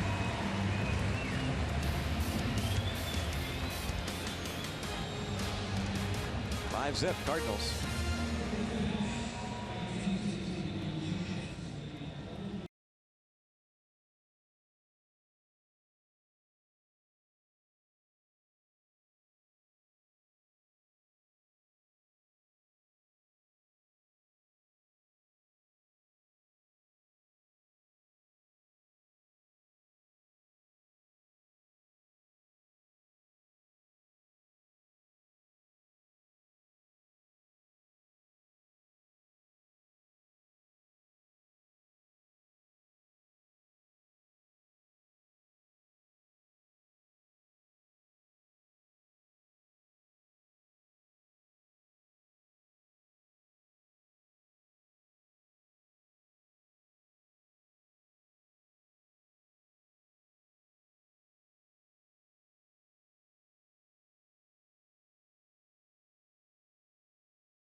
Try to get a winner. I'm Robbie and Smikowski. Well, Kevin Newman this year at AAA Indianapolis has had a heck of a season. Not only did he earn himself a promotion here to the big leagues the last couple weeks, he also earned himself some postseason honors with one of his best friends. I'm talking about the infield of Newman and Kramer. Yes, Kevin Newman and Kevin Kramer have been named 2018 International League season-ending All-Stars, and we get a look at the numbers of these two guys. Of course, Newman has played now 16 less games than Kramer, obviously due to his promotion. Now, Newman was picked 19th overall in the first round of the University of Arizona back in 2015, and Kevin Kramer drafted 43 picks later. And Kramer told me, guys, the first thing he did was send a text message to Kevin Newman, one of the coolest honors he's experienced in his young and burgeoning baseball career. Pretty cool. Newman and Kramer might be a little glimpse of the future to come here in the big leagues for the Buccos. Maybe, Greg, just maybe. I would think we would see Kramer at some point in September, Robbie. His buddy. Seinfeld middle infield, and Jordy Mercer, is he going to be kind of playing a Clint Barmas type role, tutoring the younger players?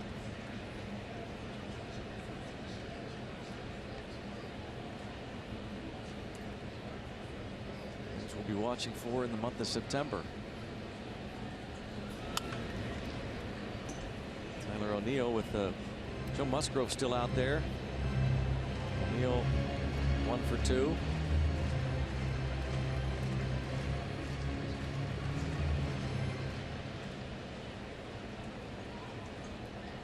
Musgrove retired the first 7 batters in a row efficiently, a bunch of strikes, and then ambushed. Harrison Bader, home run. Pitcher John Gant, home run. And just the whole complexion of the night changed. 2-0. He gave up another run in the 4th, 2 more in the 5th, and Gant, who had that laborious first inning, settled down, and he put up zeros.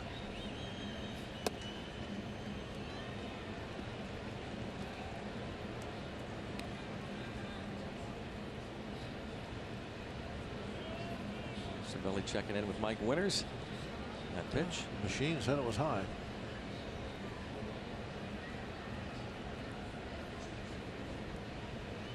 Did not light up the UPMC strike zone. Doesn't matter. Kind of a chase. It's number 6 for Musgrove.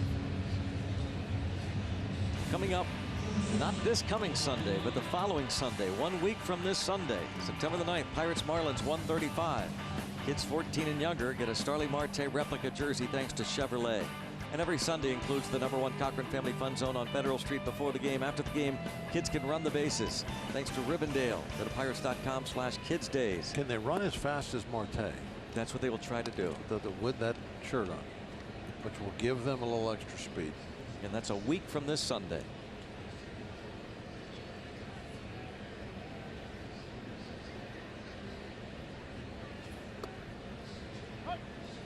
Ball and a strike on DeYoung.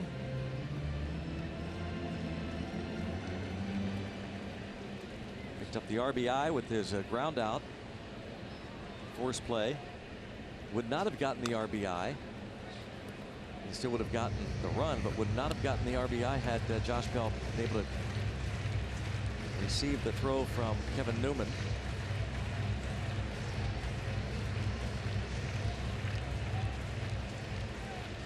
But Musgrove able to get the next 2 men, Garcia and Bader, so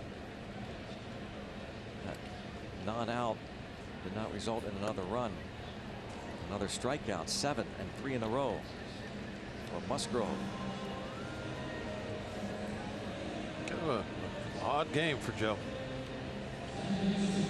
It's hard to look up the scoreboard and see we're behind 5-0 is the way he's pitched. That's the reality of it.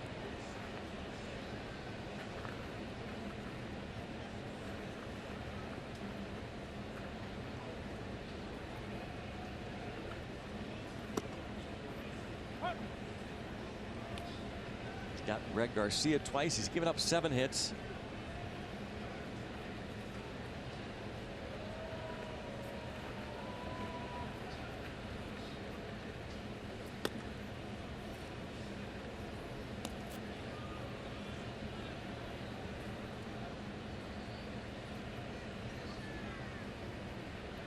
Musgrove is due up second in the 7th inning, so this no doubt will be it for him. And he will put up a 0 in the 6th. However, he will leave trailing 5-0.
And got to give credit. John Gant survived that very shaky first inning. Ended up 5 2/3, no runs, 3 hits, 6 strikeouts. Yeah, he really did get it back together after that first inning. Started using his fastball a little bit more, but then also didn't forget about that changeup and mixed that in rather nicely. Probably would be out there this inning if he hadn't kind of lost it after he got 2 quick outs in the 6th. He retired 11 in a row before walking Bell in the 6th, and then that error also cost him. Yeah. So Kevin Newman faces Dakota Hudson, and a 2-0 count. On deck, Josh Harrison to bat for Musgrove. I think the last time Gant pitched 7 innings, very strong baseball, and then their bullpen came in and just gave it up. The Rockies got to the bullpen for like 8 runs, something like that. Maybe that will repeat itself.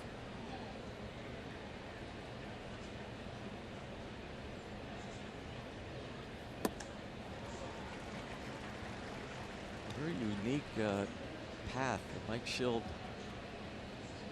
had to get to the big leagues as a manager. Very unique story.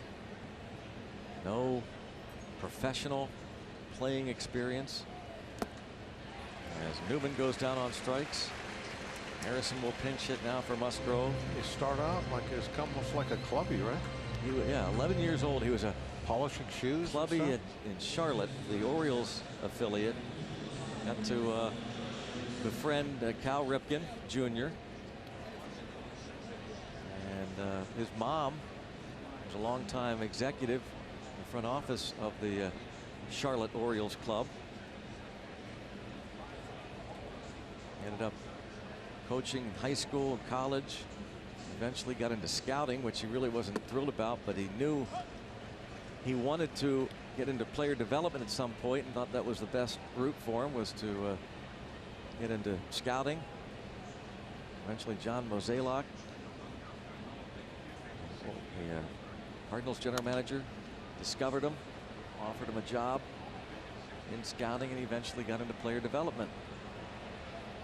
0-2 on Jay Hay. Josh Harrison, we saw last night, trouble going down to first on a ground ball in the 7th inning as a pinch hitter. Very delicate hamstring. And he goes down on strikes. Back-to-back Ks for Dakota Hudson. 2 down.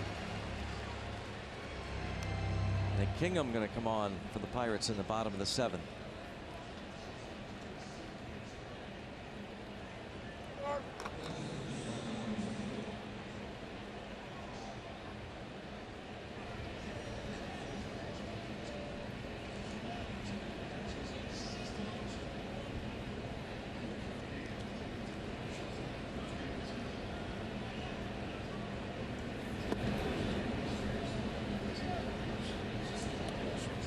Got Marte in the hand.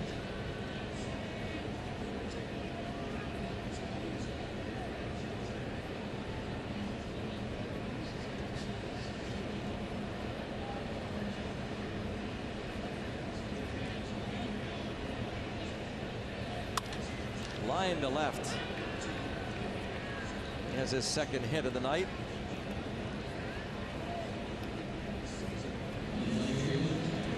Check out our Nissan Road Ahead.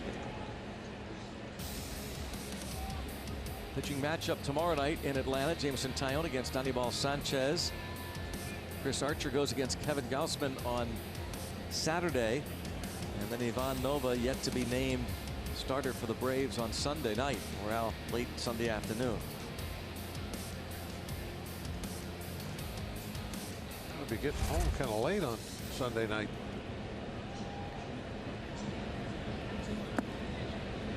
And then the Labor Day game on Monday against the Reds. Sleep fast. Those Braves are leading the Cubs tonight 4-3 in the 6th.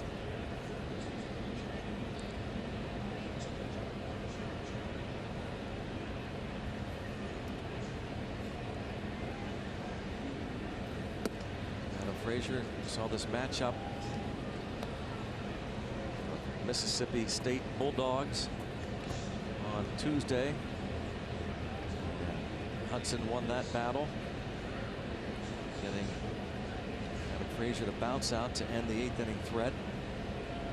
Frazier has reached base twice tonight, walked, singled, lined out his last time up.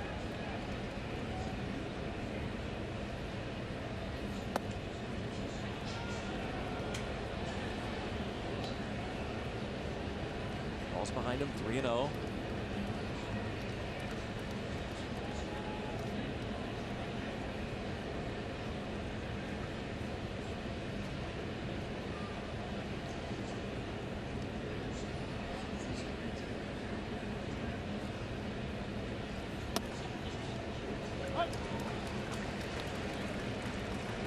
Get on for Gregory Polanco, see if a big swing can get the Pirates back in this game.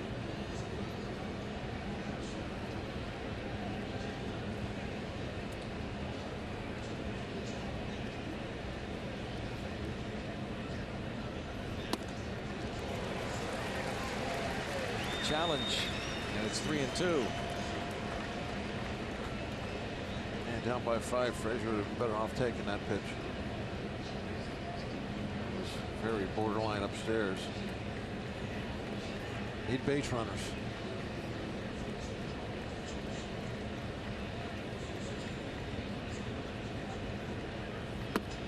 He reaches. We got 2 up now.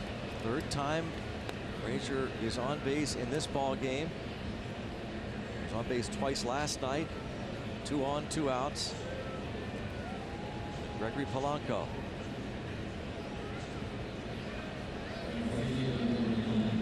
Carlos Martinez just now started getting up, and Mike Maddox will buy him some time. All right, here's the Maddox challenge.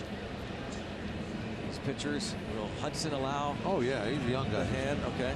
Absolutely, he's looking forward to the hand. Looking forward to it. It's like a comforting feeling, right? Yeah. Yeah, if you're a young guy, you want the hand.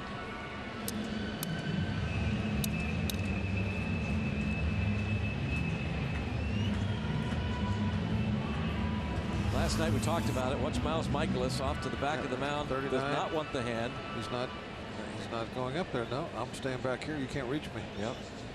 I know we're talking long distance here. I'll take a step up a little bit. Yeah. Don't. No.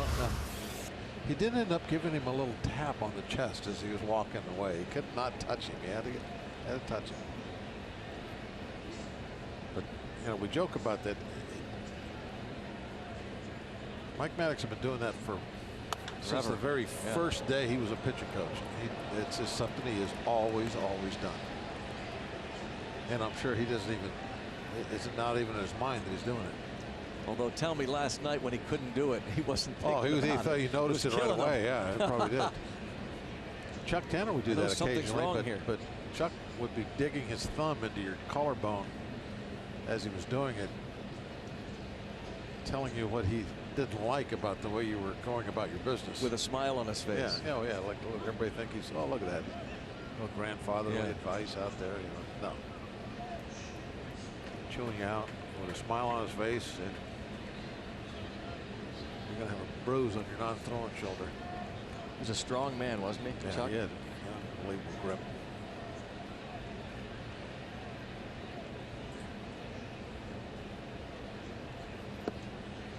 Even on Polanco.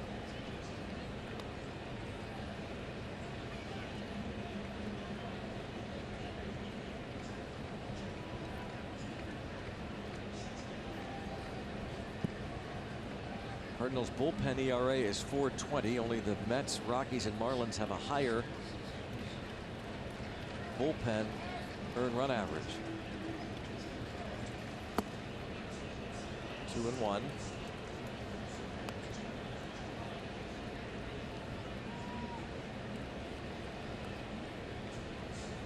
.254 batting average against for the relievers, and only 4 teams have higher batting averages against among relief pitchers: the Rockies, Mets, Reds, and Marlins bullpens.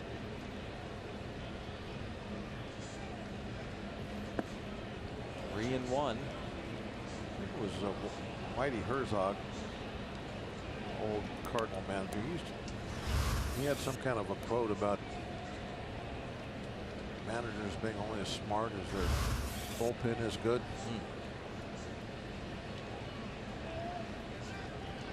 Be awfully smart when the bullpen is doing their job.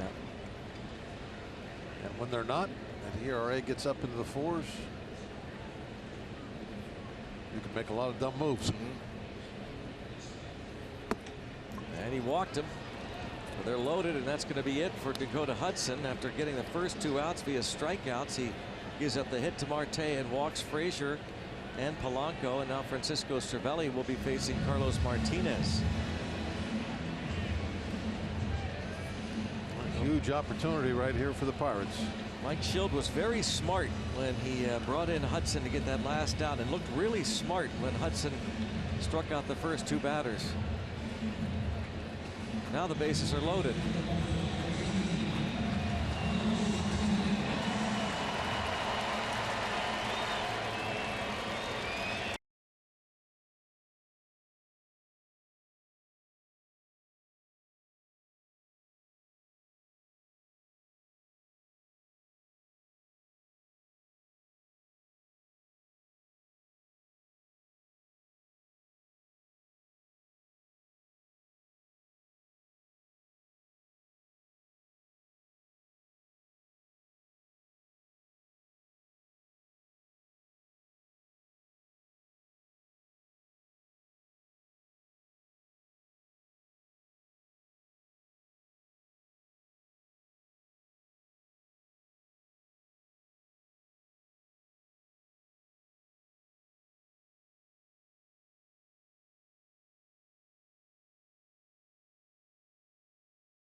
Right on.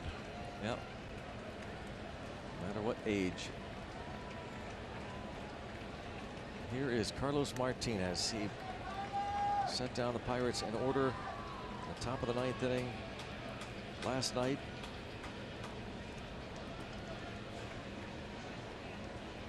Pirates won the ball game 2-0. They're bringing him back slowly as a reliever. Martinez did not face Cervelli last night. Cervelli is 2 for 12 lifetime against Carlos Martinez.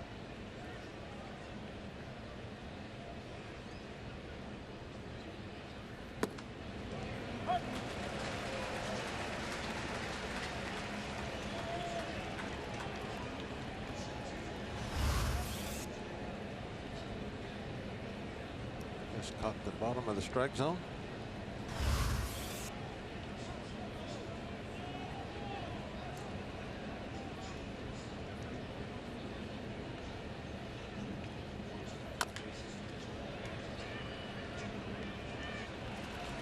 Ball, 2 strikes, foul ball. Good news there. He feels the ball like 3 feet foul and then takes it to the bat. And he's laughing about it. I mean, that's a foul ball over there. You thought it was fair.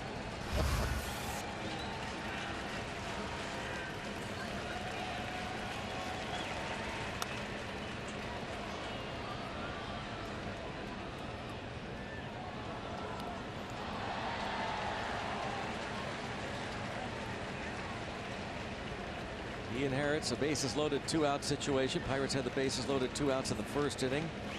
But Colin Moran struck out against the starter John Gant. Dakota Hudson Gives up a hit and 2 walks. And now Martinez trying to get Cervelli.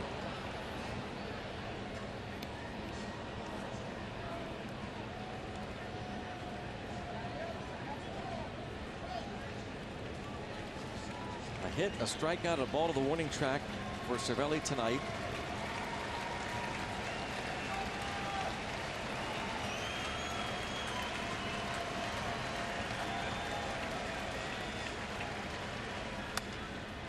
And a pop-up. Pirates going to leave the bases loaded again tonight. 7th inning stretch, they are down 5-0.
Who were shut out last night by the Pirates, trying to turn the trick on the Bucks.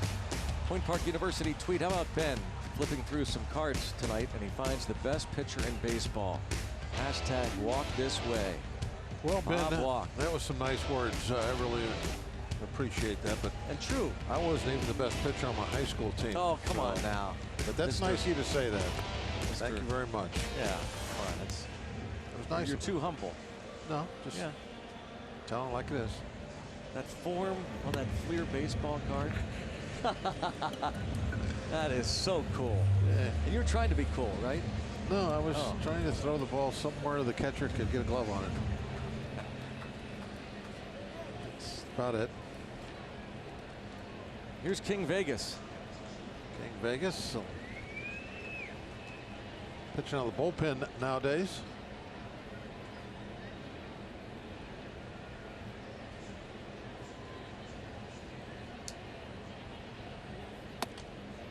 Harrison Bader. Big swing of Joe Musgrove. Even though it was just the 3rd inning, just turned things around so suddenly. And of course, then John Gant, when the pitcher homers.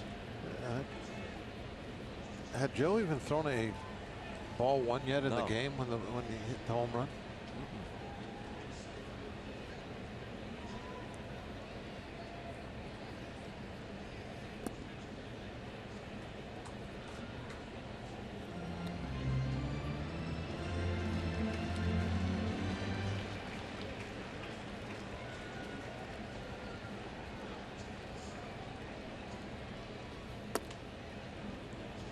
Close, but 2-2.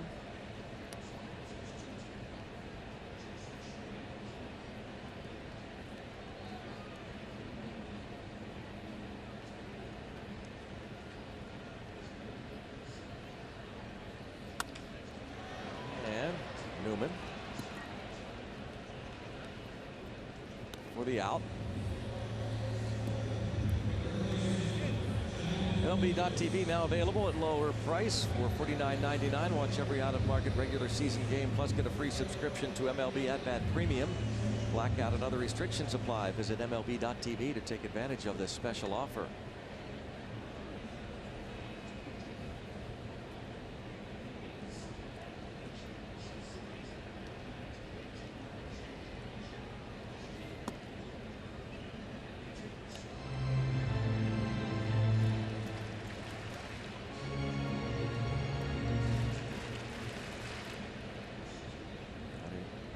Munoz. Not sure why they double switched. I'm assuming that again Mike Schild wanted to get Carpenter out of there just the time he was relieving John Gant. Odd time to take him out of the ball game in the middle of the inning again, like he did last night. Unless he somehow signaled the dugout that he was getting sick. And the double switch makes no sense. No, because it's just one spot. You put Munoz on the 9th spot, and the pitcher came in Carpenter's spot. Kingham going to get over there for a 3-1 putout.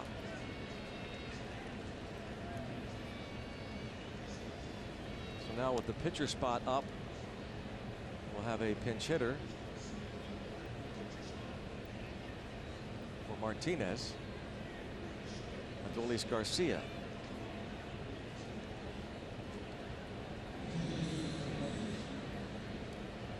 Baseball.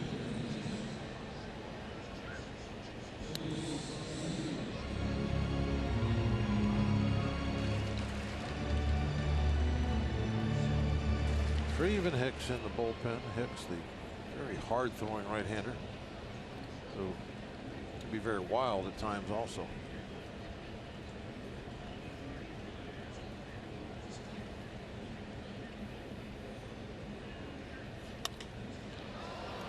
Fly ball to left.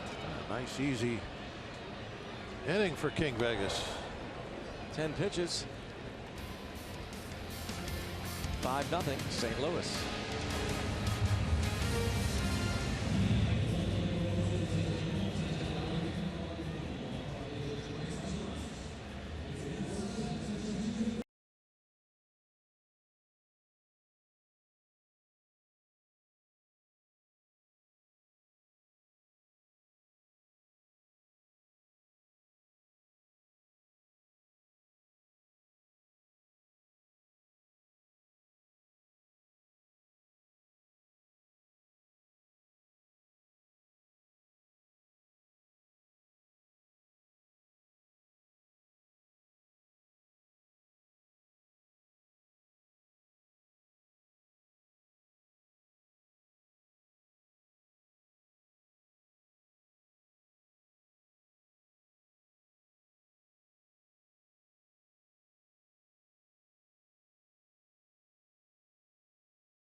The Chevy Silverado and your Western PA Chevy dealers.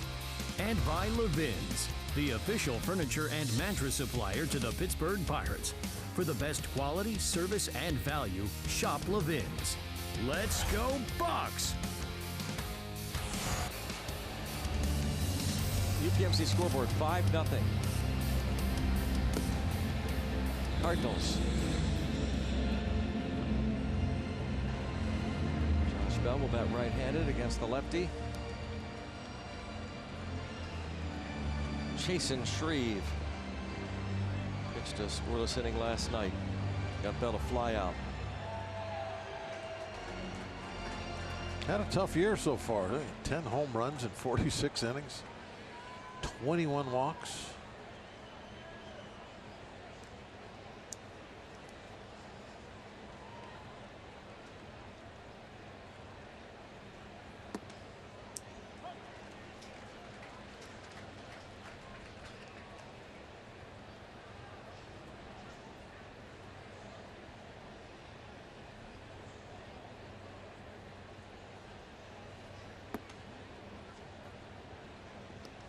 Couple of walks tonight for Bell. 3 plate appearances against John Gant, who's in line to win his 6th.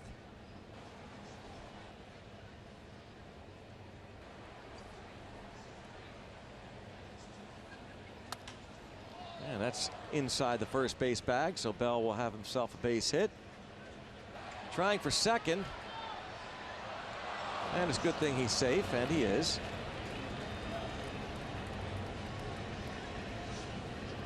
Double to right. The throw came in offline. Able to get in there.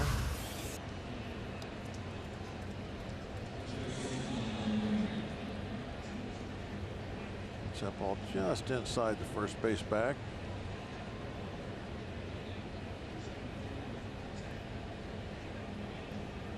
That throw going over to the infield side of things by quite a bit.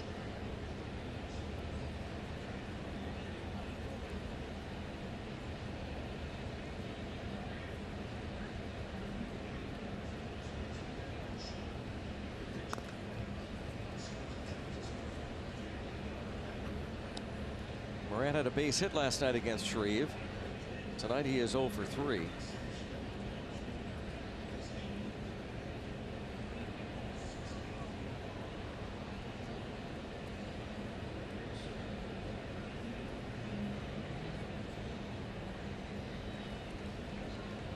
Oh, with the dirty uniform tonight.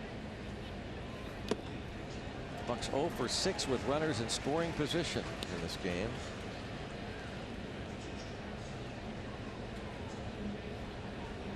That's where Bell is.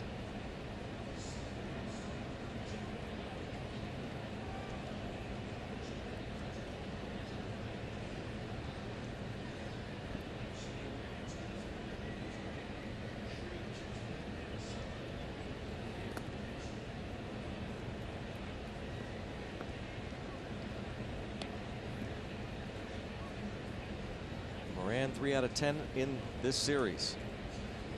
Pirates and Cardinals playing for the 16th time this season. The Pirates won the first 4 meetings of the year.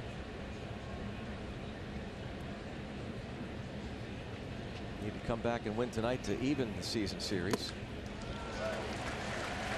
1 out.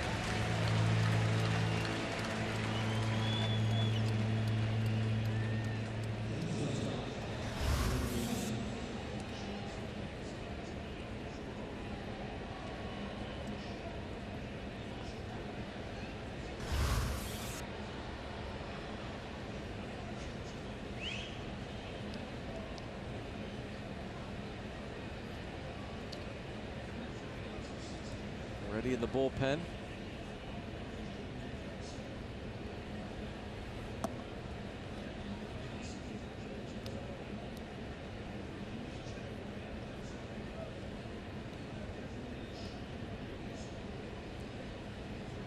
Jordy Mercer facing Shreve as Mike Schild looks on.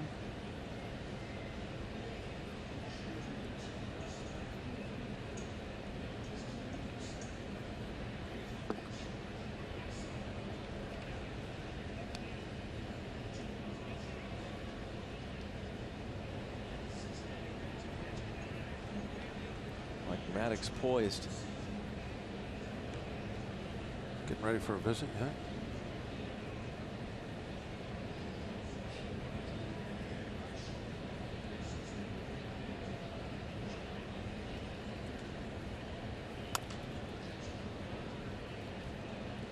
Two and one. Saw Jordan Hicks, the hard-throwing righty, up in the pen. And will probably come on if Shreve cannot get Mercer, who's 0 for 3. Hicks certainly is ready.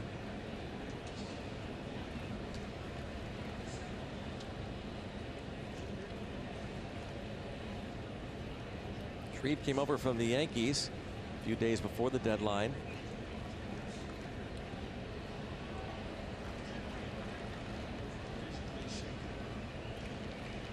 Luke Voigt went over to New York in the trade.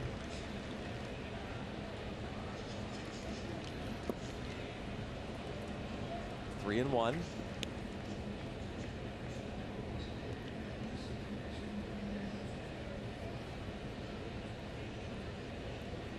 Mercer playing for the second straight night, coming off the disabled list.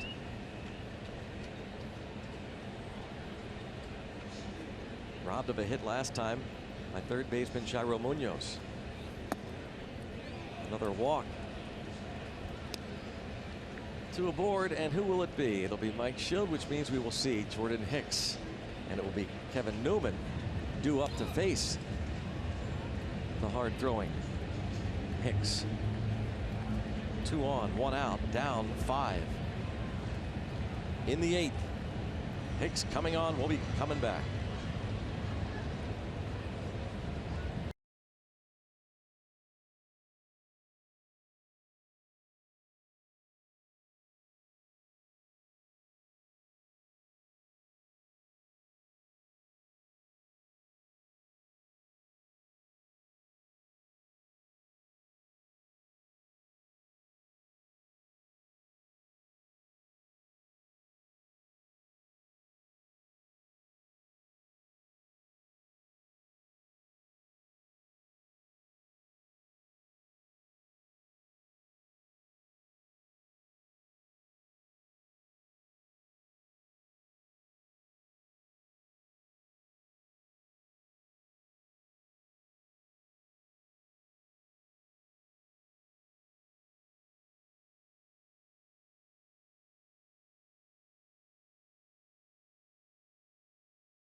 And may not be reproduced or retransmitted in any form.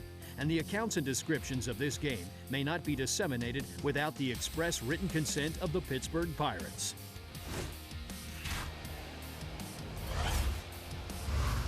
And as you enjoy Miller Lite, look forward to the Hold True moment later in tonight's game.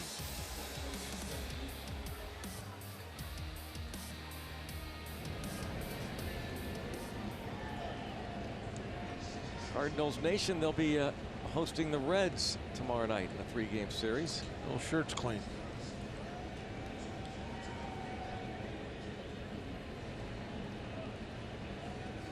Step right up. Kevin Newman to face Hicks. 35 base on balls. We'll walk in. 100. He'll walk you throwing everything triple digits.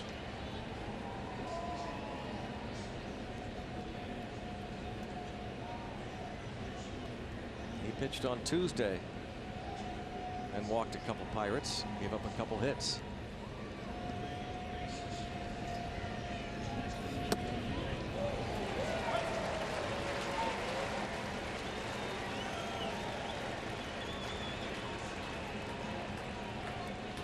Josh Bell, a double. Jordy Mercer, a walk against Chasen Shreve and Corey Dickerson. Bat for Kingham.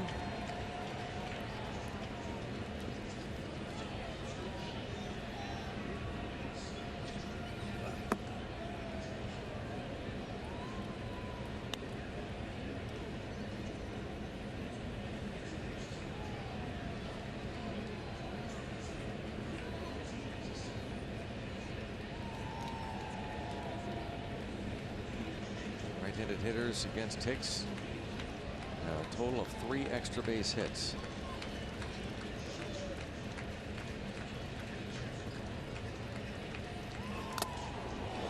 Gets a piece of the ball, and it gets a piece of Yadier Molina.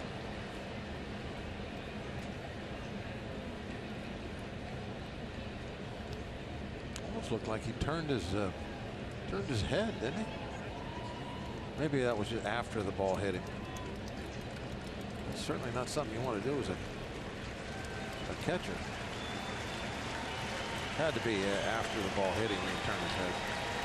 It's so amazing how durable he is. There it Take is. a look at the Allegheny Health Network Supermo. Oh yeah. Actually, his head would turn sideways by the impact of the baseball. Yeah.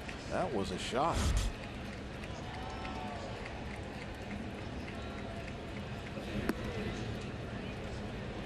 Two and two.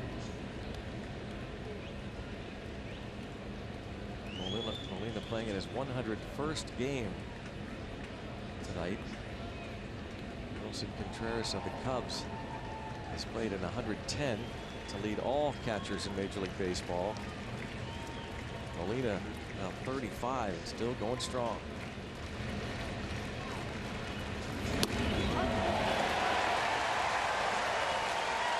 Struck him out looking. That's the third straight strikeout for Kevin Newman. 102 miles an hour, top of the zone.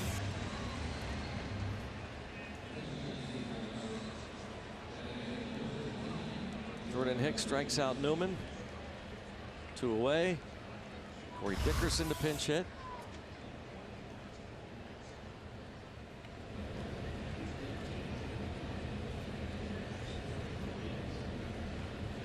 Hicks, the rookie. This is Dickerson. Not in the starting lineup tonight. He had a couple of hits last night, a couple of infield singles. Richard Rodriguez will be pitching the bottom of the 8th for Pittsburgh.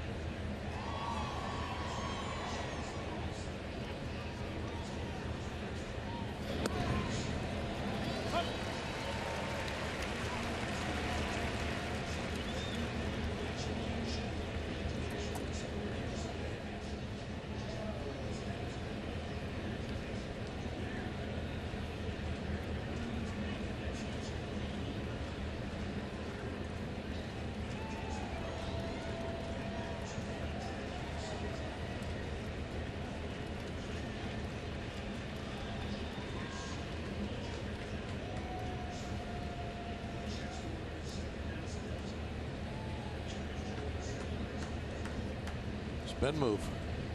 Sometimes you just cannot figure out what in the world is going on. It's some bizarre. Keep close on. Yeah. Second. What?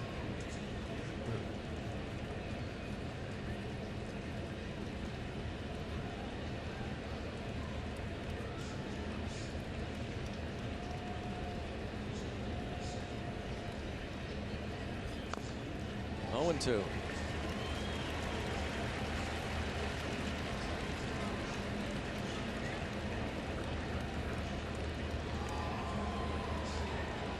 Two for 8 as a pinch hitter this season is Dickerson.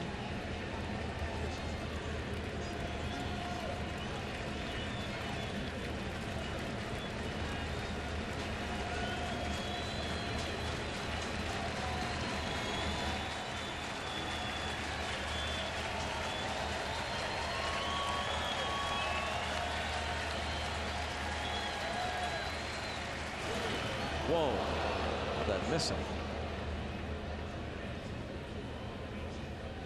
Wild pitch. Hicks certainly is not a control guy. I think he leads their team in wild pitches, I'm pretty sure. I saw that today.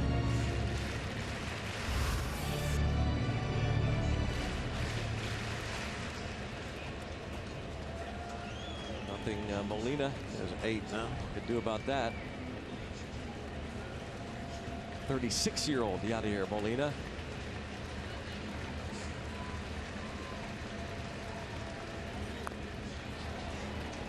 Still 1 and 2.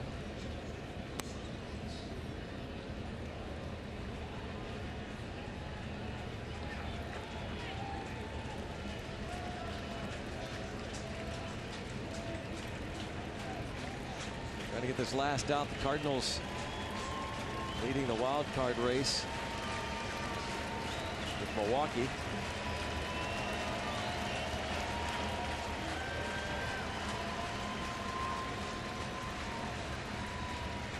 Brewers were winners earlier today, and he gets Dickerson. Now the Pirates lead 2 more.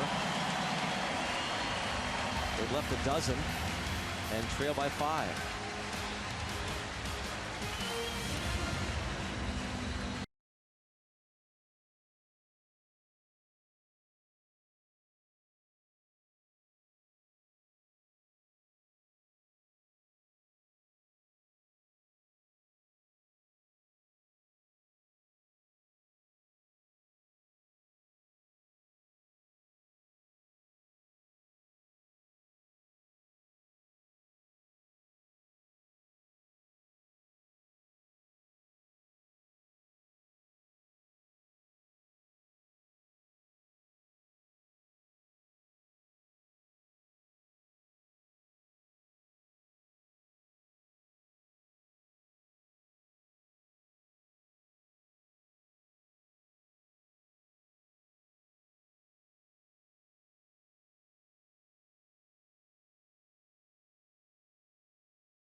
rocks during every Friday Pirates game. Wine and Spirit, featured performer tomorrow night. Bucks take on the Braves. Friday Night Rocks, presented by Iron City Beer.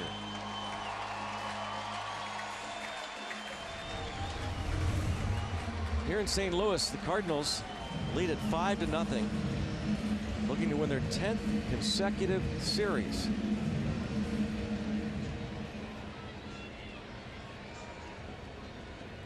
Beat the Pirates Tuesday night. Pirates shut out the Redbirds last night, and now Bucks trail by 5-zip. Here's Richard Rodriguez. Rodriguez having a great year. One of those relievers we were highlighting in the Open today.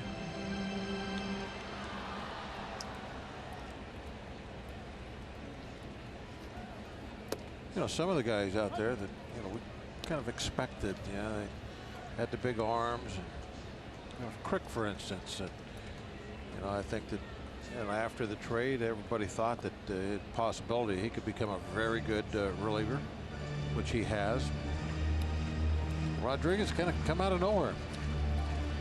Non-roster invitee to spring training, who was sent down to the minor leagues at the start of the year. Signed as a minor league free agent first week of December. Cup of coffee with the Orioles last year as he strikes out Molina looking. Parts of 8 minor league seasons, originally signed by the Astros out of Santiago in the Dominican Republic. That was back in April of 2010. Never got to the big leagues with Houston. In fact, he was traded to Baltimore for cash considerations in June of 2015. And he appeared in 5 games with the Orioles last year. Made his major league debut September 2nd against Toronto. Gave up 9 runs in 5 2/3 innings on 12 hits. Can't be the same guy we have now. Broken bat bouncer back to Rodriguez. Takes care of Martinez.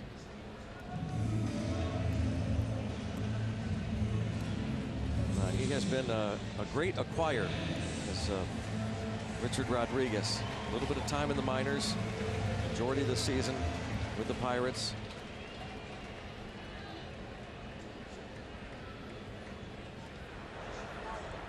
And Luke Weaver looks like he's going to get some work in for the night.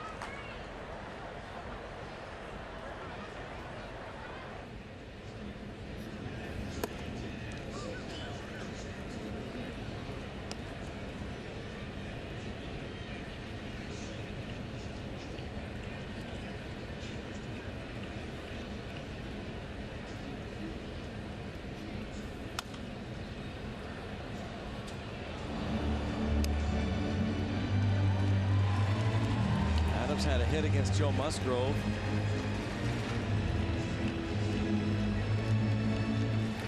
Six innings for Musgrove, 5 runs. And Richard Rodriguez quickly takes care of the Cardinals. Last shot for the Bucks, down 5-0.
7 o'clock, Pirates pregame, presented by WB Mason. The Pirates and the Braves. Atlanta hosting the Cubs tonight in a makeup game, and they are in the 8th inning with the Cubs up 5-4. Braves trying to win the National League East. 3.5 up on the Phillies. Cubs lead the National League Central Division with their win earlier today by 5 games now over the Cardinals. As the new third baseman, Patrick Wisdom, and Luke Weaver takes over on the mound. Weaver's numbers. Again, I'm not sure why they would make that move. Oh, Munoz isn't right. Okay, that makes some sense. The Carpenter move didn't make much sense earlier, the double switch, but perhaps he wasn't feeling well. And yeah, the time to take him out was in the middle of that inning. Munoz, better defender. Must have got some kind of word to him. You know, we had a shot just before that, Greg, of him sitting in the dugout. Do you remember that? Yes. And he did not look well. Agreed. An odd look on his face. But they are trying to run down those Cubs. And it's all hands on deck. He went out there and gave it a go.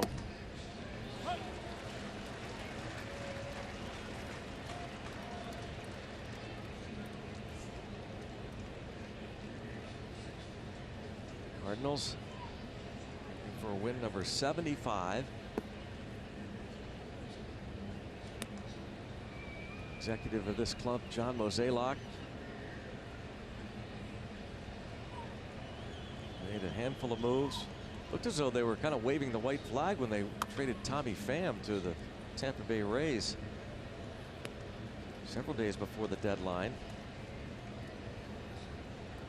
Took a lot of people by surprise when they let go of Mike Matheny, fired July the 14th. St. Louis was hovering around the 500 mark. And nice diving play by Wisdom to his feet. He won't get Marte, however.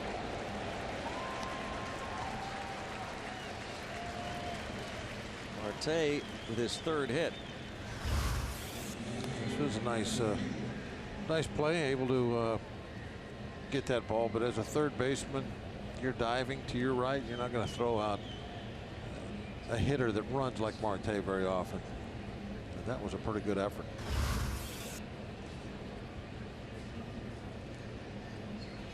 Did take a extra base hit away from him. Yep. That ball just barely inside the bag. He was able to make the play.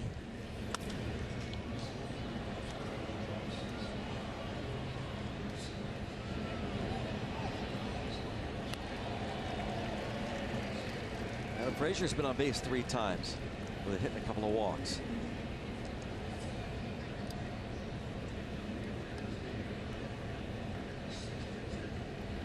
Turned 25 last Tuesday, did Luke Weaver.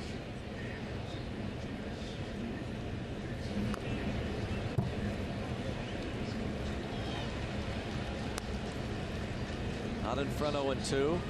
Bucks need base runners.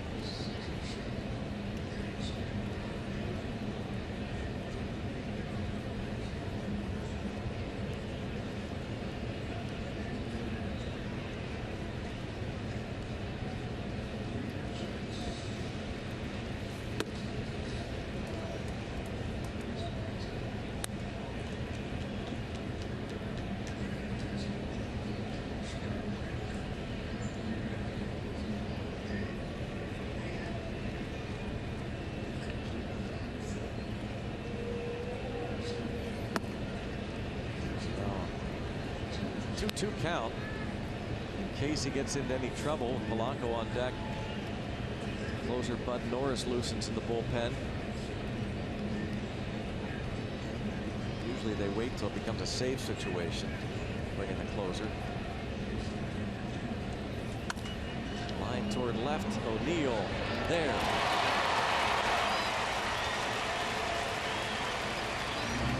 Good left fielder. Yeah, I've been impressed. Good closing speed, great jumps.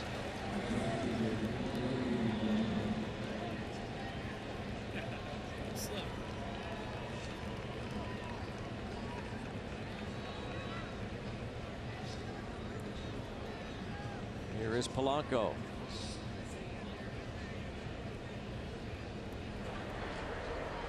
Norris, just in case.